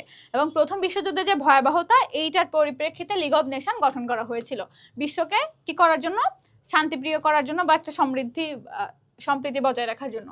তাহলে দেখো এখানে প্রথম বিশ্বযুদ্ধের কিছু কারণ রয়েছে, কিছু কারণ, পলিটিক্যাল কারণ, রাজনৈতিক কারণ, ঘটনা রয়েছে, ফলাফল রয়েছে, প্রভাব রয়েছে। এখন প্রথম বিশ্বযুদ্ধ কি কি কারণে হয়েছিল, একটা যদি বই পড়ো তাহলে এখান থেকে তোমার একটা ধারণা হবে। এখন আমি বলবো যে এখান থেকে যেটা সবচেয়ে গুরুত্বপূর্ণ সেটা হচ্ছে এই যে লিগ অফ নেশন, এইটা হলো তোমার গ বা ঘ নম্বরের জন্য গুরুত্বপূর্ণ। এখানে যে জার্মানির পরাজয়ের কারণ কি প্রথম বিশ্বযুদ্ধে, এটাও হচ্ছে তোমার গ বা ঘ এর জন্য গুরুত্বপূর্ণ। এবং প্রথম বিশ্বযুদ্ধের যে কারণ রয়েছে, হ্যাঁ, কারণ কি বা এটার হচ্ছে তোমার প্রভাব কি ছিল বা ফলাফল, প্রথম বিশ্বযুদ্ধের ফলাফল কি ছিল, এই ফলাফলটাই হচ্ছে বেশি গুরুত্বপূর্ণ। ফলাফলটা গ বা ঘ এর জন্য গুরুত্বপূর্ণ। তাহলে এই অধ্যায় থেকে তোমরা যারা অবশ্যই একটা প্রশ্নের অ্যান্সার করতে চাও বা একের অধিক করতে চাও, তাদেরকে কিন্তু এই প্রথম বিশ্বযুদ্ধ সম্পর্কে সবকিছু জানতে হবে। আমি তোমাদেরকে বলবো ইতিহাস দ্বিতীয় পত্রে প্রথম এবং দ্বিতীয় বিশ্বযুদ্ধ খুবই গুরুত্বপূর্ণ, জাতিসংঘ জাতিপুঞ্জ খুবই গুরুত্বপূর্ণ, কোনোভাবে স্কিপ করা যাবে না। এখান থেকে তোমাদের অবশ্যই প্রশ্ন আসবে, এবং ফরাসি বিপ্লব থেকে তো আসবেই, শিল্প বিপ্লব থেকেও একটা প্রশ্ন থাকবে। তাহলে মোটামুটি যদি এই 5টা চ্যাপ্টার তোমরা ভালো করে পড়ো তাহলে দেখা যাবে তোমরা একটা মিডিয়াম রেজাল্ট করতে পারতেছো। এবং যারা অনেক ভালো করতে চাও তাদের জন্য সবগুলো চ্যাপ্টার মোটামুটি দেখা উচিত। আমাদের যে বই রয়েছে দাগানো, এবং তোমরা যাদের দাগানো বই লাগবে না নিজেরাই পড়াশোনা করে দাগ দিতে পারো, নোট করতে পারো, তাদের জন্য তো আরো সুবিধা হইলো। এবং ভার্সাই সন্ধির কথা এখানে বলা হচ্ছে, এই যে বললাম ফ্রান্সের হচ্ছে ভার্সাই নগরীতে, ঠিক আছে, একটা চুক্তি করা হয়েছিল, এটাই হচ্ছে সেই ভার্সাই চুক্তি। হ্যাঁ, ভার্সাই চুক্তি কখন করা হয়েছিল, প্রথম বিশ্বযুদ্ধের পরে করা হয়েছিল। ন্যাটো কি, ন্যাটো হচ্ছে তোমার যদি ফুল ফর্ম আসে ক নম্বরে তাহলে তুমি কিন্তু এটার ফুল ফর্ম লিখে দিলা যে নর্থ আটলান্টিক ট্রিটি অর্গানাইজেশন। এবং খ নম্বরে যদি বিস্তারিত আসে তখন কিন্তু তুমি এটা বলবা যে এটা কোথায় গঠন করা হয়েছিল এবং এটার উদ্দেশ্য কি ছিল, এইসব কিছু এখানে তুমি অ্যাড করবা। তারপরে দেখো, তারপরে হচ্ছে 4 নম্বর অধ্যায় রয়েছে বলশেভিক বিপ্লব। বলশেভিক বিপ্লব, যে আমি বললাম যে বলশেভিক হচ্ছে একটা পার্টি, তারা এই বিপ্লবটা করেছিল, এই জন্য এটাকে বলা হচ্ছে বলশেভিক বিপ্লব। এটার নামই রুশ বিপ্লব, এইটার নামই অক্টোবর বিপ্লব, ঠিক আছে। এটা কোথায় হয়েছিল, রাশিয়ায় হয়েছিল। কোথায় হয়েছিল, রাশিয়ায় হয়েছিল। তাহলে দেখো এই যে বলশেভিক বিপ্লবের কিছু কারণ ছিল, দেখো এখানে বলতেছে যে কারণের মধ্যে কি বলতেছে যে বলশেভিক বিপ্লবে হচ্ছে তোমার বিপ্লব পূর্ব রাশিয়ার সামাজিক অবস্থা কেমন ছিল। মানে এই যে বিপ্লব হয়েছে এর আগে সামাজিক অর্থনৈতিক রাজনৈতিক অবস্থায় এত বেহাল অবস্থায় ছিল যে ওই সময় আসলে বলশেভিক বিপ্লবটা ঘটেছিল। কারণ যেহেতু প্রথম বিশ্বযুদ্ধ শেষ হয়েছে, তাহলে একটা যুদ্ধের একটা ধকল, হ্যাঁ, ওখানে তো থেকে গেছে, অর্থনৈতিক একটা তোমার হচ্ছে ক্রাইসিস, হ্যাঁ, এই সব কিছুর জন্য ওই সময়কার সামাজিক অবস্থা কেমন ছিল এবং রাজনৈতিক অবস্থা কেমন ছিল, অর্থনৈতিক অবস্থা কেমন ছিল, এই সব কিছু দেখে তখন কি করেছে ওই রুষ্ট জনগণ কি করেছে, আন্দোলন করেছে, একটা বিপ্লব করেছে। কার নেতৃত্বে, এই যে বলশেভিক পার্টির নেতৃত্বে। এই জন্য এটাকে বলা হচ্ছে বলশেভিক বিপ্লব, ঠিক আছে। এখন দেখো এটা হয়েছে কবে, 1917-তে, তাই তো। তারপর দেখো রুশ বিপ্লবের, তাহলে এই 3টা কারণই কিন্তু এই 3টার জন্যই, মানে এই যে তোমার বিপ্লব পূর্ব রাশিয়ার সামাজিক অবস্থা, রাজনৈতিক অবস্থা, অর্থনৈতিক অবস্থা, এগুলার জন্যই কিন্তু তোমার হচ্ছে রুশ বিপ্লব হয়েছে, বলশেভিক বিপ্লব হয়েছে বা অক্টোবর বিপ্লব যাই বলো না কেন, এটা হয়েছে। তাহলে যদি কারণে আসে তাহলে এই 3টাকে এইভাবে করে জাস্ট তুমি তোমার মতো করে ওইটুকু পড়ে যা বুঝবা, 2-1 লাইন বা দাগানো বইটা অনুসরণ করতে পারো, ওই অনুযায়ী তোমরা এখানকার কারণগুলো ব্যাখ্যা করে দিবা। এটা বেসিক্যালি কোথায় আসবে, এইসব কারণগুলো গ ঘতে আসতে পারে, খ নম্বরেও আসতে পারে। কিন্তু আমি বলবো ঘ নম্বর প্রশ্নে এটা আসে উদ্দীপক জনিত। হ্যাঁ, তারপর দেখো রুশ বিপ্লবের দুইটা পর্যায়ের কথা বলা হচ্ছে, একটা হচ্ছে ইউটোপীয় সমাজতন্ত্রের যুগ, একটা হচ্ছে বৈজ্ঞানিক সমাজতন্ত্রের যুগ। এইটা খুব একটা গুরুত্বপূর্ণ না, কিন্তু তারপরেও যারা ভালো করতে চাও তাদের বলবো যে একটু পড়ো, কারণ এটা সর্বোচ্চ 1.5 পেজের মতো রয়েছে টেক্সট বুকে, ঠিক আছে। তারপর দেখো মনীষীদের যে জীবনী রয়েছে, এখানে হচ্ছে এখান থেকে তুমি উপাধি, আদর্শ আর বইয়ের নামগুলো মনে রাখবা, ঠিক আছে। এখানে এই যে তোমার 4 নম্বর অধ্যায়, এখান থেকে কিসের জন্য গুরুত্বপূর্ণ? এমসিকিউ এর জন্য গুরুত্বপূর্ণ, ভেরি ভেরি ইম্পর্টেন্ট। এখান থেকে কিন্তু এমসিকিউ আসবে আসবে আসবে। তারপর দেখো এই যে তোমার বলশেবিক বিপ্লব হয়েছে, এইটার ফলাফল কি ছিল, এই ফলাফলটাও তোমার গ বা ঘ এর জন্য গুরুত্বপূর্ণ। তাহলে কোনগুলো এমসিকিউ এর জন্য গুরুত্বপূর্ণ এবং কোনগুলো গ ঘ এর জন্য গুরুত্বপূর্ণ সেটা কিন্তু মোটামুটি দেখাইলাম, ঠিক আছে। এবং 5 নম্বর অধ্যায়টা দেখো, এখানে তোমার হিটলার আর মুসোলিনির কথাটা আসছে। অলরেডি আমি এখানে অনেক কিছু বলে ফেলছি শুরু থেকে এই পর্যন্ত। হিটলারের যে বইয়ের কথা বলে ফেলছি, মুসোলিনির যে আইডিয়া ফ্যাসিও, হ্যাঁ, এই যে এই শব্দ থেকে আসছে হচ্ছে তোমার ফ্যাসিজম, FASCISM, ঠিক আছে। আর এটাকে যেটাকে বলতেছে আমরা হিটলার যেটাকে বলতেছে, এটাকে বলতেছে নাজিজম, নাৎসিবাদ। এটা হচ্ছে নাৎসিবাদ, এটা হচ্ছে সেই ফ্যাসিবাদ, ঠিক আছে। এখন যে নাৎসিবাদের জন্য যে মেইন ক্যাম্প, হিটলারের যে বইটা, এটাকে আমরা বলতেছি নাৎসিবাদের বাইবেল স্বরূপ। বাইবেল একটা ধর্মীয় গ্রন্থ, মানে নাৎসিবাদের সবকিছুর মধ্যে ব্যাখ্যা করা হয়েছে। কখন লিখছে উনি যখন হচ্ছে 1923 সালে যখন উনি কারাগারে যান আর কি, জার্মানিতে বল প্রয়োগের মাধ্যমে ক্ষমতা দখল করতে যে ব্যর্থ হয়ে যখন তিনি কারাগারে যান 5 বছরের জন্য, তখন তিনি ওই বইটা লেখেন। তারপর দেখো এই দুজনের যে আইডিওলজি, দুইজনই কি ছিল, ভার্সাই সন্ধি থেকে তাদের মধ্যে একটা ক্ষোভ ছিল, সেই ক্ষোভের আলোকে সেটার উদ্গীরণ করেছে কবে, এই দ্বিতীয় বিশ্বযুদ্ধে। এই সময় তোমার সেই হিটলারের সেই নাৎসিবাদের কথা যে বলতেছি, নাজিজমের কথা বলতেছি, এই যে নাজিজম, হ্যাঁ, হিটলারের যে নাৎসিবাদ, এই হিটলারের মতো একজন নেতার কেন জন্ম হয়েছিল? ওই যে তোমার জার্মান জাতিরা কি সবচেয়ে উঁচু আত্মগৌরবী জাতি, এবং ওই সময় যদি তোমার সেই জার্মানির ওই সময়কার সরকার ছিল তোমার ভেইমার প্রজাতন্ত্র, হ্যাঁ, প্রজাতান্ত্রিক সরকার। তো প্রজাতান্ত্রিক সরকার ভার্সাই সন্ধিতে চুক্তি করে কি করে, যুদ্ধকে স্থগিত করে, এবং ওই যে ভার্সাই সন্ধিটাকে মেনে নেয়, ঠিক আছে। এবং ওই যে ভার্সাই সন্ধিতে কিছু অন্যায় শর্ত চাপিয়ে দেওয়া হয়েছে জার্মানির জন্য, এইটা জার্মানির জনগণ, সাধারণ জনগণ অ্যাকসেপ্ট করে না, গ্রহণ করেনি। এবং এই যে নাৎসি বাহিনী, এরাও অ্যাকসেপ্ট গ্রহণ করেনি। এই জন্য তারা ভাবে যে নাৎসি দলের মাধ্যমেই, নাৎসি বাহিনীর মাধ্যমে কি করা যাবে, জার্মানির যে পুরানো ঐতিহ্য, পুরানো গৌরব, এটাকে ফিরিয়ে আনতে পারবে। এই জন্য হিটলারের উত্থান হয়েছে। পরবর্তীতে আরো কিছু পয়েন্ট আকারে রয়েছে, তোমরা ওইখানে হচ্ছে টেক্সট বুক দেখলে জাস্ট সুন্দর করে এটাকে বুঝে ফেলতে পারবা। তাহলে এখানে কিন্তু আমি 3 স্টার অলরেডি দিয়ে রাখছি, যে উত্থানের কারণ কি, হ্যাঁ, নাৎসিবাদ উত্থানের কারণ কি বা হিটলারের উত্থানের কারণ কি। এখন দেখো অক্ষশক্তির কথা যে বলতেছি, অক্ষশক্তি যখন দ্বিতীয় বিশ্বযুদ্ধে কারা কারা ছিল অক্ষশক্তিতে ছিল হচ্ছে তোমার ইতালি ছিল,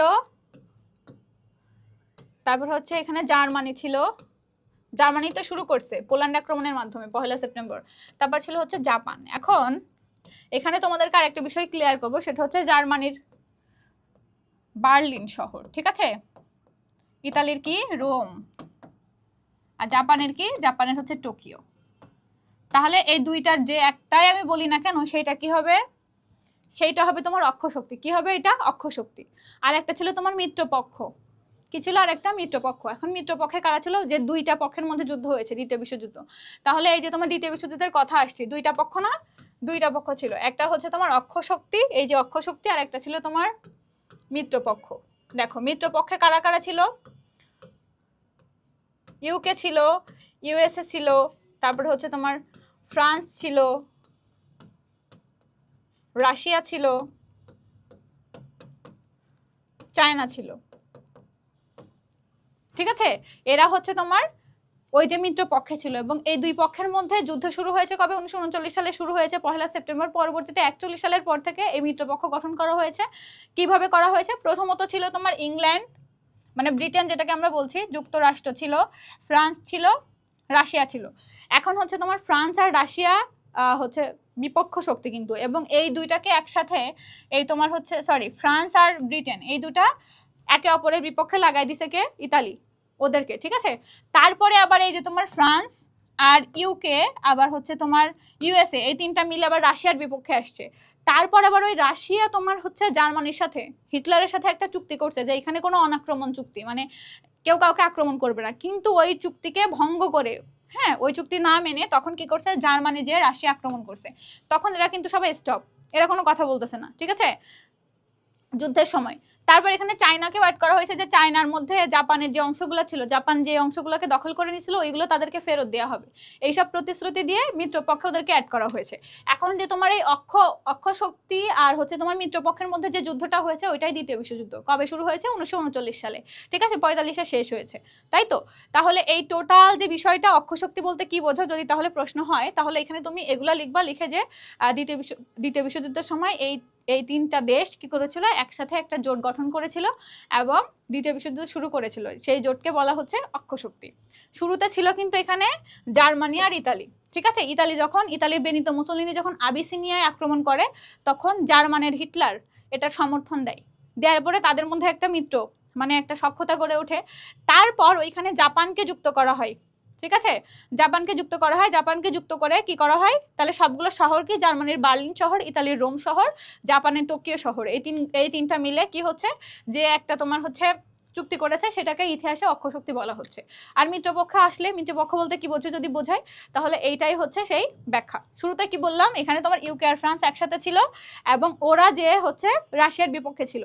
তারপর এদিকে রাশিয়া জার্মানির সাথে অনাক্রমণ চুক্তি করেছে যে কেউ কাউকে আক্রমণ করবে না, কিন্তু জার্মানি কি করেছে, ওইটা ভঙ্গ করে রাশিয়াকে যখন আক্রমণ করেছে, তখন এদিকে ইউকে, ইউএসএ, ফ্রান্স এরা সবাই চুপচাপ, ঠিক আছে।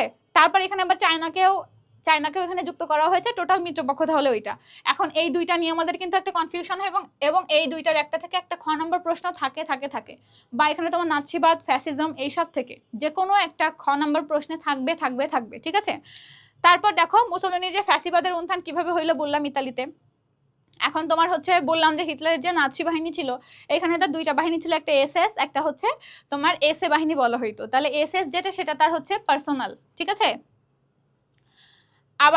আবার হচ্ছে তোমার তাহলে এই যে হিটলারের যে বাহিনী ছিল, একটা হচ্ছে এসএস, একটা হচ্ছে এসএ। এখন এটার বিস্তারিত তোমাকে পড়তে হবে, কোনটা হচ্ছে তার নিজের আত্মরক্ষার জন্য এবং কোনটা হচ্ছে তার দলের আত্মরক্ষার জন্য, এই বিষয়ে একটা এমসিকিউ হতে পারে, ঠিক আছে। তাহলে এটা ক্লিয়ার করে নোট ডাউন করে ফেলবা। তারপর মুসোলিনির যে অভ্যন্তরীণ আর পররাষ্ট্রনীতি ছিল, এটা এবং ঘ নম্বরের জন্য তোমাদের ইম্পর্টেন্ট বলা হচ্ছে, কিন্তু আমি বলবো যে খুব দরকার নাই, দরকার হচ্ছে দ্বিতীয় বিশ্বযুদ্ধ সম্পর্কে বেশি করে জানবা, ঠিক আছে, এই বিশ্বযুদ্ধের কারণ কি ছিল। এখন দেখো এখানে নর্মালি তোমরা যদি সাজেশন ভিডিওটা দেখো, দেখবা যে এখানে আমি কিছু লিখেছি, দ্বিতীয় বিশ্বযুদ্ধের কারণ বলে ভার্সাই সন্ধি যে ত্রুটি, ওই যে বললাম অন্যায়ভাবে তাদের উপর অনেক শর্ত আরোপ করা হয়েছিল, ওয়েমার প্রজাতন্ত্রের পতন, এটা তোমার ওয়েমার প্রজাতন্ত্র কোথায় ছিল, জার্মানিতে ছিল, ঠিক আছে। এইটার পতন হয়েছে কার কারণে হয়েছে, নাৎসিবাদের কারণে হয়েছে, জার্মানির কারণে হয়েছে। তারপরে হিটলারের উত্থান কিভাবে হয়েছে, যে নাৎসি বাহিনী গঠন করেছে এবং একচ্ছত্র আধিপত্য বিস্তার করেছে জার্মানিতে। তারপর তার হচ্ছে তোমার হিটলারের উত্থানের পিছনে প্রধান কারণ ছিল উগ্র জাতীয়তাবাদ, ঠিক আছে, উগ্র জাতীয়তাবাদ, যে জার্মান জাতি সবার সেরা। যখন এরকম কথা বলবে তখন সেটা তরুণ প্রজন্মের মধ্যে সবচেয়ে বেশি জনপ্রিয় হবে, ঠিক আছে। এই জন্য কি হয়েছিল, হিটলারের একটা গ্রহণযোগ্যতা তৈরি হয়েছিল। এই যে এখানে উত্থানের কারণগুলো যদি তুমি এখানে পড়ো, কি হচ্ছে,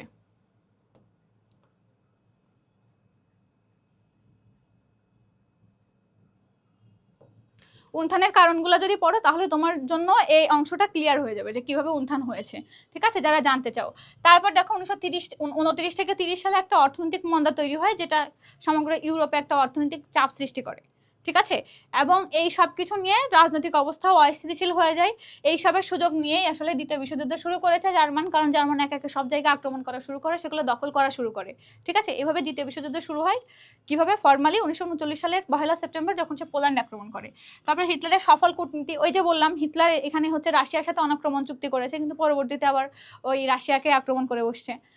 এবং এইখানে হচ্ছে তোমার কিভাবে এই যে জাপান, ইতালি, জার্মানি একটা জোট গঠন করছে। তারপরে দেখো ইংল্যান্ডের জার্মান তোষণ নীতি। ইংল্যান্ড হচ্ছে, এই যে ইংল্যান্ডের কথা বললাম যে ইংল্যান্ড হচ্ছে জার্মানিকে কি করবে না, আক্রমণ করবে না। তাহলে ইংল্যান্ড আর ফ্রান্সকে দুই পক্ষে লাগানো হয়েছে, হ্যাঁ, একে অপরের শত্রু। আবার ইউকে, ইউএসএ, ফ্রান্সকে একসাথে করে রাশিয়ার বিপক্ষে লাগানো হয়েছে, ঠিক আছে। কারণ ইংল্যান্ড হচ্ছে জার্মানিকে কোনো ধরনের ক্ষতি করবে না, এরকম একটা নীতি নেওয়া হয়েছিল। তারপর ইতালি ও জাপানের আগ্রাসী নীতি, যে ইতালি এবং জাপান যে হচ্ছে তোমার এশিয়ার এই দিকটাই কি করবে, সাম্রাজ্যবাদ বিস্তার করবে, ঠিক আছে। এই জন্য তারা কি করে, এখানে এই জোটটায় যোগ দেয়, হিটলারকে সাপোর্ট করে। তারপর সোভিয়েত ইউনিয়নের প্রতি অবিশ্বাস। সোভিয়েত ইউনিয়ন যখন হচ্ছে তোমার এই যে রাশিয়া যখন ইউকে এবং ফ্রান্সকে বলছিল যে নাৎসিবাদ বা হিটলারের এই বাহিনীটা যখন জনপ্রিয় হচ্ছে, ছড়াচ্ছে, এটার প্রতিরোধের জন্য আমাদের ব্যবস্থা নেওয়া উচিত, তখন এরা কেউ ভ্রুক্ষেপ করেনি বা এটাকে গ্রহণ করেনি, সেই প্রস্তাব গ্রহণ করেনি। এরই পরিপ্রেক্ষিতে পরবর্তীতে যখন সেই অনাক্রমণ চুক্তি ভঙ্গ করে রাশিয়াকে হিটলার মানে জার্মানি হিটলার যখন আক্রমণ করে, তখন কিন্তু অলরেডি দ্বিতীয় বিশ্বযুদ্ধ শুরু হয়ে গেছে পোল্যান্ড আক্রমণের মাধ্যমে। তারপর সাম্রাজ্যবাদী স্বার্থ সংঘাতের ভিতরে দেখো যে আমরা যদি খেয়াল করি ভালো করে, তাহলে দেখবো যে চায়নাকে প্রলোভন দেওয়া হয়েছে কি যে জাপান তোমার যেসব অংশগুলো দখল করে নিছে ওইগুলো তোমাকে ফেরত দিয়ে দেওয়া হবে। তারপরে হচ্ছে তোমার রাশিয়ার বলা হয়েছে যে রোমানিয়াতে এসব অংশে তুমি আধিপত্য বিস্তার করতে পারবা, এবং হচ্ছে তোমার ফ্রান্স এবং ইউএসএ কে বলা হয়েছে যে ইউএসএ কারোর হচ্ছে কোনো ধরনের ক্ষতি করবে না। এই সব কিছু মিলাই আবার এদিকে যে জাপান তোমার এদিকে সাম্রাজ্য বিস্তার করতেছে, চীনকে দখল করতেছে, এই সব কিছু এই যে স্বার্থ সংঘাত মিলেই আসলে দ্বিতীয় বিশ্বযুদ্ধ শুরু হয়েছিল, যে কে কোনটা দখল করবে। বিশেষ করে জার্মানি এবং ইতালির যে নেতা ছিল, জার্মানি ছিল হিটলার, ইতালি ছিল বেনিতো মুসোলিনি, তাদের মোটিভই ছিল সাম্রাজ্য বিস্তার করা, আধিপত্যবাদ বিস্তার করা, ঠিক আছে, সবকিছু দখল করে নেওয়া, নিজেদেরকে শ্রেষ্ঠ হিসাবে দাবি করা, এটাই ছিল। তো এই সব যে সংঘাত, এইসবের জন্যই আসলে দ্বিতীয় বিশ্বযুদ্ধ হয়েছিল, ঠিক আছে, 1939-এ শুরু হয়েছিল। তাহলে যদি কারণ আসে তাহলে আশা করি যে আমরা উত্তর দিতে পারবো। তাহলে 4 অধ্যায় নিয়ে আশা করি তোমাদের কোনো ধরনের কনফিউশন নেই। মোটামুটি এই সাজেশন ক্লাসটা দেখলে 4 অধ্যায় থেকে কিরকম ধরনের প্রশ্ন হতে পারে তোমরা আসলে ক্লিয়ার একটা আইডিয়া পেয়ে গেছো, এবং যারা ভালো করতে চাও তারা এই টপিকের উপরে একটু পড়াশোনা করবা ডিটেলসে। তারপর দেখো 5 নম্বর অধ্যায়ে কি বলা হচ্ছে, হিটলার আর মুসোলিনির উত্থানা দ্বিতীয় বিশ্বযুদ্ধ। এই যে বললাম অলরেডি এখানে আমি কিন্তু হচ্ছে দ্বিতীয় বিশ্বযুদ্ধের কথা এখানে বলে আসছি, কারণ কি এখন দেখো এখানে ঘটনাবলীর কথা বলা হয়েছে, এটাকে আমি খুব বেশি গুরুত্ব দিব না, আমি দিব হচ্ছে ফলাফলকে গুরুত্ব, ঠিক আছে, ফলাফলকে গুরুত্ব। এখন ফলাফলের মধ্যে দেখো আমি পয়েন্ট অলরেডি দিয়ে দিছি, কি জাতিসংঘ প্রতিষ্ঠা পেয়েছে। এখন কবে প্রতিষ্ঠা পেয়েছে সেই তারিখটা যদি তুমি লেখো তাহলে তুমি A+ পাওয়ার জন্য অ্যাকসেপ্টেড হয়ে গেলা। তারপর যখন কোল্ড ওয়ারের কথা বলবো তখন দ্বিতীয় বিশ্বযুদ্ধের পর আমরা জানি যে বিশ্ব 2টা বৃহৎ পরাশক্তিতে বিভক্ত হয়ে যায়। একটা হচ্ছে সোভিয়েত রাশিয়ার সাম্রাজ্যবাদী হচ্ছে তোমার দর্শন, আর একটা হচ্ছে তোমার মার্কিন যুক্তরাষ্ট্রের পুঁজিবাদী চিন্তাধারা। এই 2টি ধারায় বিকশিত হয়, এবং এই 2টি ধারায় যখন হচ্ছে তোমার পৃথিবী যখন মেরুকরণ হইতে থাকে, অন্যান্য দেশগুলো এটার সাপোর্টে বিপক্ষে যেতে থাকে, তখনই আসলে কোল্ড ওয়ারের সূচনা হয়। তাহলে এখনো পর্যন্ত কিন্তু সেই কোল্ড ওয়ারই চলতেছে সারা পৃথিবীতে, যেহেতু হচ্ছে এখনো রাশিয়া অনেক শক্তিশালী, আমেরিকাও শক্তিশালী, ঠিক আছে। তারপরে আধিপত্যবাদের অবসান। এখানে দেখো সবাই যখন দ্বিতীয় বিশ্বযুদ্ধকে প্রত্যক্ষ করে তখন যে পরিমাণ ক্ষয়ক্ষতি হয়, ওই যে আমরা ফলাফলটা পড়লে দ্বিতীয় বিশ্বযুদ্ধের যে ফলাফল, হ্যাঁ, ওইটাকে যখন আমরা পড়বো তখন কিন্তু আমাদের অলরেডি একটা ধারণা তৈরি হয়ে যাবে যে কি পরিমাণ ক্ষয়ক্ষতি হয়েছে, কতজন সৈন্য মারা গেছে, কতটা অর্থনৈতিক ক্ষতি হয়েছে, হ্যাঁ, এসব কিছু রয়েছে। তাহলে দেখো এই যে তোমার বিশ্ব যে বিপুল একটা ক্ষয়ক্ষতির সম্মুখীন হয়, এরই পরিপ্রেক্ষিতে তখন অর্থনৈতিকভাবে মানে সব দেশে অনেকটা ভঙ্গুর, ফ্রান্স, তারপরে ইংল্যান্ড, এগুলা, ঠিক আছে। তখন কি হয়, সবাই হচ্ছে আধিপত্যবাদের মানে সাম্রাজ্য বিস্তার করবে, এইদিকে আর ফোকাস করে না, ফোকাস করে কোথায়, তাদের অর্থনৈতিক উন্নয়নের দিকে, নিজেদের অর্থনৈতিক উন্নয়নের দিকে। এই জন্য কি হয়, ওই সময় আধিপত্যবাদের অবসান হয়। তারপর দেখো ঔপনিবেশিকতার অবসান। উপনিবেশবাদ কি আমরা বলেছি যে অন্য জায়গায় আমরা বসতি স্থাপন করে কি করব, সেইখানকার নিয়ন্ত্রণ নিব, এটা হচ্ছে উপনিবেশবাদ, তাই তো, সাম্রাজ্যবাদী উপনিবেশিকতা, এটাকে আমরা বলছি।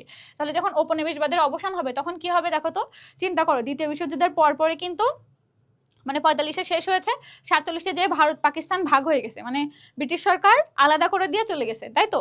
তার মানে কি উপনিবেশিকতার অবসান হয়ে গেছে ওই সময়। তাহলে এইটাও কিন্তু দ্বিতীয় বিশ্বযুদ্ধের একটা ফলাফল। তারপর পূর্ব ইউরোপের সমাজতন্ত্র, পূর্ব ইউরোপের দেশগুলো হচ্ছে রাশিয়াকে অ্যাকসেপ্ট করা শুরু করে, ঠিক আছে। রাশিয়ার যে সমাজতান্ত্রিক চিন্তাধারা, এটা পূর্ব ইউরোপে কি করতে থাকে, হচ্ছে স্প্রেড হতে থাকে, ছড়াইতে থাকে, সম্প্রসারিত হইতে থাকে। তারপর দেখো অর্থনৈতিক সাম্রাজ্যবাদের বিকাশ। তখন কি হয়, ওদের সবাই তোমার আধিপত্যবাদের অবসান ঘটিয়ে অর্থনৈতিক দিকে বেশি ফোকাস করে, এই জন্য কি হয়, ওই সময় অর্থনৈতিক সাম্রাজ্যবাদের বিকাশ হয়, ঠিক আছে। এই সময় কিছু সংগঠন গড়ে ওঠে। জাতিসংঘের কথা যখন আমরা বলবো 6 নম্বর চ্যাপ্টারে জাতিসংঘ নিয়ে একটা প্রশ্ন আসবে আমি বলেছি। তাহলে এখান থেকে কি কি ধরনের প্রশ্ন আসতে পারে আমি মোটামুটি কিন্তু স্লাইডের মধ্যে নিয়ে চলে আসছি, যে এখানে তোমরা কিভাবে অ্যান্সার করবা, অ্যান্সারটা মোটামুটি বলে দিয়েছি। সো যারা ভালো করতে চায় তারা বই থেকে আরো হিউজ প্রিপারেশন নিবে, এবং যারা মোটামুটি আমার লেকচার শুনে এই স্লাইডটা শুনেই হচ্ছে তোমরা মানে মনে রাখতে পারবো কয়েকবার শুনে, তাদের জন্য বলবো আমি যে পাস করার পরেও একটু ভালো রেজাল্ট পসিবল, A+ না পাওয়া গেলেও, ঠিক আছে। তারপর দেখো তাহলে 6 অধ্যায়ে রয়েছে জাতিসংঘ আর বিশ্বশান্তির কথা। এখন জাতিসংঘ কি, জাতিসংঘ কি সেইটা সম্পর্কে একটা প্রশ্ন হতে পারে, বা ক নম্বরে কোনো তারিখ দিয়ে একটা 1 নম্বরের প্রশ্ন হতে পারে। এই জন্য এই অধ্যায়টা তোমাদেরকে ভালো করে পড়তে হবে। এখন জাতিসংঘ যে গঠন করা হয়েছিল এটার পটভূমি কি, এখানে সবগুলো বলা হয়েছে, এগুলোর ব্যাখ্যা দিবা। তাহলে এগুলো তোমাকে মুখস্থ করতে হবে সে তুমি প্লাস পেতে চাও আর পাস করতে চাও। এবং দেখো এখানে বলা হচ্ছে যে তোমার জাতিসংঘ গঠনের উদ্দেশ্য কি, এটা কিন্তু খ নম্বর প্রশ্নে হয়, এটা আমি লিখে দিছি। তো এটা অনেক গুরুত্বপূর্ণ। এবং যখন তোমাকে বলা হবে জাতিসংঘের যে সংস্থা কয়টা, 6টা সংস্থা, এখন এই 6টার নাম বলতে হবে। বাট এমসিকিউতে আসতে পারে যে একটা সংস্থার নাম দিয়ে এটা হচ্ছে কিসের কি, তাহলে এটা একটা অঙ্গ সংস্থা কিন্তু, ঠিক আছে। তো এইভাবে করে জাস্ট হচ্ছে তোমরা ঠিক করবা। তারপর দেখো ভেটো ক্ষমতা কি, এটা খ নম্বর প্রশ্নের জন্য খুবই গুরুত্বপূর্ণ। ভেটো অর্থ হচ্ছে আমি মানি না। এখন দ্বিতীয় বিশ্বযুদ্ধের পর যখন জাতিসংঘ গঠন করা হয়েছিল, জাতিসংঘের স্থায়ী সদস্য হিসেবে 5টা রাষ্ট্র ছিল। একটা হচ্ছে আমেরিকা মানে ইউএসএ, একটা হচ্ছে ইংল্যান্ড, ব্রিটেন বলতে পারি আমরা, ইংল্যান্ড বলতে পারি আমরা, ইউকে বলতে পারি। হ্যাঁ, তাহলে হচ্ছে কি হইলো, আমেরিকা, ইংল্যান্ড, হচ্ছে তোমার ফ্রান্স, তারপর হচ্ছে রাশিয়া, আর একটা হচ্ছে চীন। তাহলে টোটাল হচ্ছে 5টা। কয়টা টোটাল হচ্ছে 5টা। তাহলে এই যে 5টা রাষ্ট্র, এরা হচ্ছে জাতিসংঘের সাধারণ সভায় বা যে কোনো সভায় হচ্ছে যে কোনো ধরনের সিদ্ধান্ত নেওয়ার ক্ষেত্রে ভেটো দিতে পারে, যে বিশেষ ক্ষমতা ওইটা আটকে দেওয়ার জন্য বাধা হিসেবে, যে আমি মানি না, ঠিক আছে। তাহলে এই বিশেষ ক্ষমতাটাই হচ্ছে ভেটো ক্ষমতা, যেটা ওই 5টা রাষ্ট্রে রয়েছে, ঠিক আছে। তারপর দেখো নিরাপত্তা পরিষদের কাজ কি, এটা সম্পর্কে একটা খ নম্বরের প্রশ্ন হতে পারে যে নিরাপত্তা পরিষদ, এই যে তোমার 6টা সংস্থার কথা বলা হচ্ছে গঠনের, 6টা পার্ট জাতিসংঘের।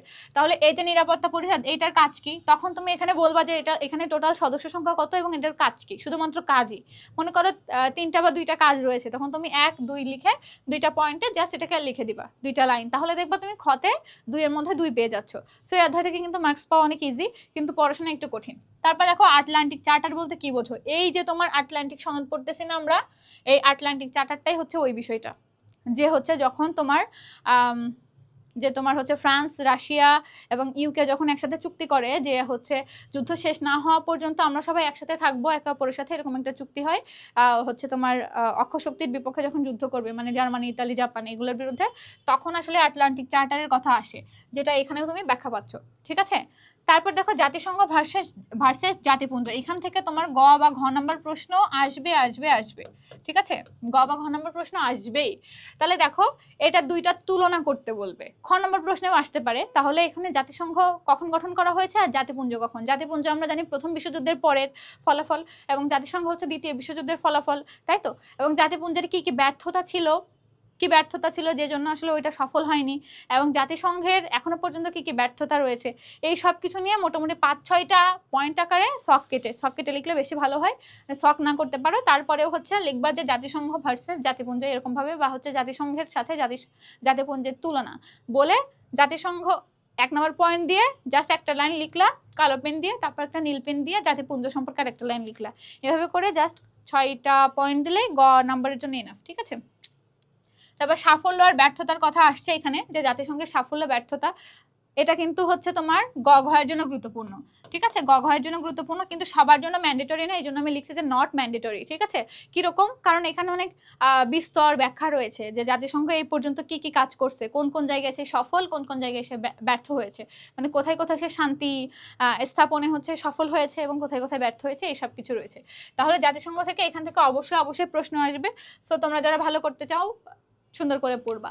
তারপর 7 নম্বর অধ্যায় বলা হচ্ছে স্নায়ুযুদ্ধ, ওই যে কোল্ড ওয়ারের কথা বললাম, পুঁজিবাদ আর সমাজতান্ত্রিক বিশ্বের যে দ্বন্দ্ব, যেটা বললাম আমেরিকা, ঠিক আছে, United state of America, USA, এবং হচ্ছে ইউএসএসআর মানে রাশিয়া, সোভিয়েত ইউনিয়ন, তাই তো। এখন দেখো যে স্নায়ুযুদ্ধের কথা বলা হচ্ছে, এইটা আসলে কি, কোল্ড ওয়ারটা কি, এটার একটা সংজ্ঞা রয়েছে। তাহলে এইটা হচ্ছে সেই ক নম্বরে আসে, আবার খ নম্বরেও আসে, ঠিক আছে, খতেও আসে। তারপর এখানে তোমার কিন্নানের থিসিস, এটা খুব বেশি গুরুত্বপূর্ণ না, কিন্তু ট্রুম্যান ডক্ট্রিনটা অনেক গুরুত্বপূর্ণ। তারপর হচ্ছে তোমার মার্শাল পরিকল্পনাটা অনেক গুরুত্বপূর্ণ, যেটা তোমরা 7 অধ্যায়ে একটু পড়াশোনা করলে নিচের মধ্যে দেখবা যে সুন্দর করে হাইলাইটিং করে দেওয়া রয়েছে, ঠিক আছে, 91 এখন দেখো এই যে স্নায়ুযুদ্ধ হয়েছে কি বা হচ্ছে ব্যাখ্যা করে, এই সম্পর্কে কিছু আসলে তো তোমরা লিখলে। এখন এখানকার 5টা পর্যায় রয়েছে, এই 5টা পর্যায়ে যারা ভালো করতে চাও তারা যদি স্নায়ুযুদ্ধ সম্পর্কে সিকিউ আসে, তখন কিন্তু তোমরা এই অধ্যায় থেকে যেহেতু আসার মতো এটাই রয়েছে। সো এই যে তোমার 5টা পর্যায়, এই 5টা পর্যায়কে তোমাকে সুন্দর করে ব্যাখ্যা করতে হবে। তারপর আসো ন্যাটোর কথা। ন্যাটো কিন্তু এর আগের একটা চ্যাপ্টারে আমরা দেখেছি, এখানেও আছে, এবং এখানে কয়েকটা ইউরাসেক ওয়ার্স চুক্তি এসব কিছু রয়েছে, এগুলো সব সম্পর্কে তোমাদের জানা উচিত। কিন্তু যারা একটু কম পড়াশোনা করতে চাও তারা ন্যাটো এবং ওয়ার্স চুক্তি কি এই সম্পর্কে পড়াশোনা করবা ক্ষয়ের জন্য। তারপর 8 নম্বর অধ্যায় দেখো, স্নায়ুযুদ্ধ পরবর্তী বিশ্বের কথা এখানে বলা হচ্ছে, গ্লাসনস্ট ও পেরেস্ট্রোইকা। এখন দেখো আমি নিজে এই চ্যাপ্টারটা ক্লাস নিয়েছি, ইতিহাস দ্বিতীয় পত্রের 8ম অধ্যায়, স্নায়ুযুদ্ধ পরবর্তী বিশ্ব। এখানে তোমার 2টা চুক্তি নেওয়া হয়েছিল সংস্কারের জন্য, একটা অর্থনৈতিক, একটা হচ্ছে তোমার সমাজতান্ত্রিক, এরকম। এই যে এখানে আসলে ইউরাসেক, ওইখানটাই না, এই অধ্যায়টাতেই 8ম অধ্যায় ইউরাসেক, গুয়াম, এই 2টা খুবই গুরুত্বপূর্ণ। এখান থেকে তোমার হচ্ছে এমসিকিউ এবং হচ্ছে খ নাম্বার প্রশ্ন 2টা আসার পসিবিলিটিস। দেখো তারপর ইউএসএসআর কি, এটাও কিন্তু একটা, এটা কি, এটার ফুল ফর্মটা লিখবা, ঠিক আছে? তাহলে হচ্ছে এটা হচ্ছে তোমার ক নম্বর প্রশ্নে আসতে পারে।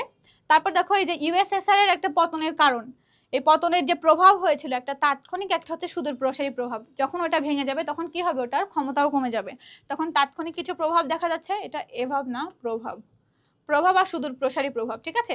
মানে দূরবর্তী, যে এখনো পর্যন্ত কোল্ড ওয়ার চলতেছে, এইটা কিন্তু এই ইউএসএসআর এর পতনেরই প্রভাব। বার্লিন প্রাচীরের কথা ওই লেকচারে আমি সুন্দর করে সব কিছু ব্যাখ্যা করেছি, যে বার্লিন প্রাচীর কবে দেওয়া হয়েছে, কোথায় দেওয়া হয়েছে, কোন কোন পূর্ব এবং পশ্চিম জার্মানিকে মানে আলাদা করেছে, এবং এই দুই যে প্রাচীরটা, এটাকে ভেঙে আবার 2 জার্মানিকে একত্রিতকরণ করা হয়েছে, ঠিক আছে? এখন কোথায় কোন সরকার বা কোন দল অ্যাক্টিভ ছিল, এই সব কিছু নিয়েই আলোচনা রয়েছে, তোমরা জাস্ট এখানটা দেখে নিবা। তাহলে এখানে যেটা বলতেছিলাম যে হচ্ছে তোমার স্নায়ুযুদ্ধ পরবর্তী বিশ্ব, এখান থেকে একটা খ নাম্বার প্রশ্ন আসবে আসবে আসবে, ঠিক আছে? খ নাম্বার প্রশ্ন, এবং এইখানটা থেকে তোমার হচ্ছে এমসিকিউ এর জন্য গুরুত্বপূর্ণ, খ এর জন্য গুরুত্বপূর্ণ। ইউএসএসআর সম্পর্কে যে প্রভাব, এই প্রভাবটা অনেক বেশি গুরুত্বপূর্ণ, কিসের জন্য, গ ঘ এর জন্য, ঠিক আছে? এবং বার্লিন প্রাচীর 2 জার্মানির মধ্যে ছিল। এখন এখান থেকে যে এমসিকিউ গুলো জানবা, আমি জাস্ট একটু সংক্ষেপে বলি, যে কে দিছিল বার্লিন প্রাচীর, এবং হচ্ছে কবে কবে দিছিল, এবং কবে এটাকে তোমার হচ্ছে বার্লিন প্রাচীরকে ভেঙে 2 জার্মানিকে একত্রিত করা হয়, কোন জার্মানিতে কোন সরকার বা কোন দল হচ্ছে ক্ষমতায় ছিল, এই সব কিছুই পড়াশোনা করবো। এবং কতজন এর মধ্যে যখন দ্বন্দ্ব হয় তখন কি হয়, কতজন মানুষ হচ্ছে তোমার হচ্ছে মানুষের জন্য কতটা ভোগান্তির সৃষ্টি হয়, এই সম্পর্কে কিছু অ্যানালিটিক্যাল কথাবার্তা রয়েছে, কিছু ম্যাথমেটিক্যাল কিছু জিনিসপত্র রয়েছে, ওগুলো মাথায় রাখবা যারা ভালো করতে চাও। তারপর দেখো 9 নম্বর অধ্যায়ে বলা হচ্ছে তোমার বর্ণবাদ বিরোধী আন্দোলনের কথা। বর্ণবাদ বলতে বুঝি যে আমরা, বর্ণ মানে হচ্ছে তুমি কালো নাকি তুমি সাদা, এই টাইপের, ঠিক আছে? বা হচ্ছে তুমি বাঙালি নাকি অন্য ধর্মের, এই সব নিয়ে তোমাকে যে একটা বৈষম্য করা হয়, এই যে বর্ণবাদ, অ্যাপার্থাইড, তো এইটার বিরুদ্ধেই হচ্ছে আন্দোলন, যেটা সেটা হচ্ছে বর্ণবাদ বিরোধী আন্দোলন। তো বর্ণবাদ কি, এটা তোমার যেমন ক নাম্বার প্রশ্নেও আসতে পারে, এমসিকিউতে আসতে পারে, তাহলে এখান থেকে অধ্যায় থেকে তোমরা সংজ্ঞাটা পড়ে ফেলবা। তারপর দেখো ডেসমন্ড টুটুকে দক্ষিণ আফ্রিকার বিবেক বলা হয়। এখানে আমি বলেছিলাম এটাকে বাদ দিতে, তোমরা যারা বাদ দিতে চাও না তারা এইসব প্রশ্নগুলো খুব ভালো করে এই অধ্যায় থেকে পড়ে ফেলবা। এটা কিসের জন্য, খ নম্বরের জন্য। এবং এএনসি কেন গঠিত হয়েছিল, এটাও খ নম্বরের জন্য। তারপর ফ্রান্সে কিভাবে জাতিগত বৈষম্যের সৃষ্টি হয়, এটাও খ নম্বরের জন্য তোমরা পড়াশোনা করবে। তারপর দেখো মহাত্মা গান্ধী কি উদ্দেশ্যে দক্ষিণ আফ্রিকা গমন করে, যেগুলো দিলাম এগুলো মোটামুটি সবটাই হচ্ছে তোমার কি বলা যায়, বোর্ড কোয়েশ্চেন। সো এগুলা তোমাদেরকে অবশ্যই পড়াশোনা করতে হবে, ঠিক আছে? তারপর দেখো বর্ণবাদ বিরোধী আন্দোলনের স্মরণীয় ব্যক্তিত্ব কারা। দেখো এখন যখন আমাদের সিকিউ আসবে সৃজনশীল প্রশ্ন, তখন কিন্তু এইগুলো আমাদেরকে লিখতে হবে। কোন কোন ব্যক্তি স্মরণীয় ছিল, Mahatma Gandhi, Martin Luther King Junior, Nelson Mandela, কে ডেসমন্ড টুটু।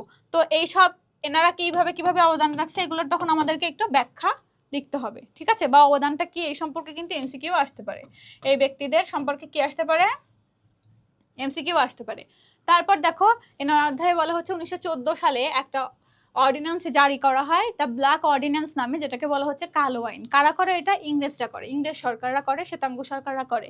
এই কালো আইনটা কি, এই সম্পর্কে একটা ব্যাখ্যা পড়বা, কেন করা হয়, হ্যাঁ ব্যাখ্যা যে কেন করা হয়।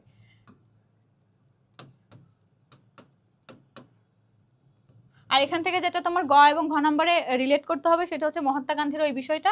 সো মোটামুটি এটাই ছিল তোমাদের জন্য একটা সাজেশন ভিডিও। তোমরা যারা এটাকে ফলো করছো তারা যদি এই অনুযায়ী পড়াশোনা করো মোটামুটি গুছিয়ে, তাহলে দেখবা যে পরীক্ষায় একটা আশানুরূপ রেজাল্ট তোমরা করতে পারছো। তোমাদের সবার জন্য অনেক অনেক শুভকামনা। তোমাদের সাথে দেখা হবে কোনো ক্লাসে। সবাই ভালো থাকো, সুস্থ থাকো। আল্লাহ হাফেজ।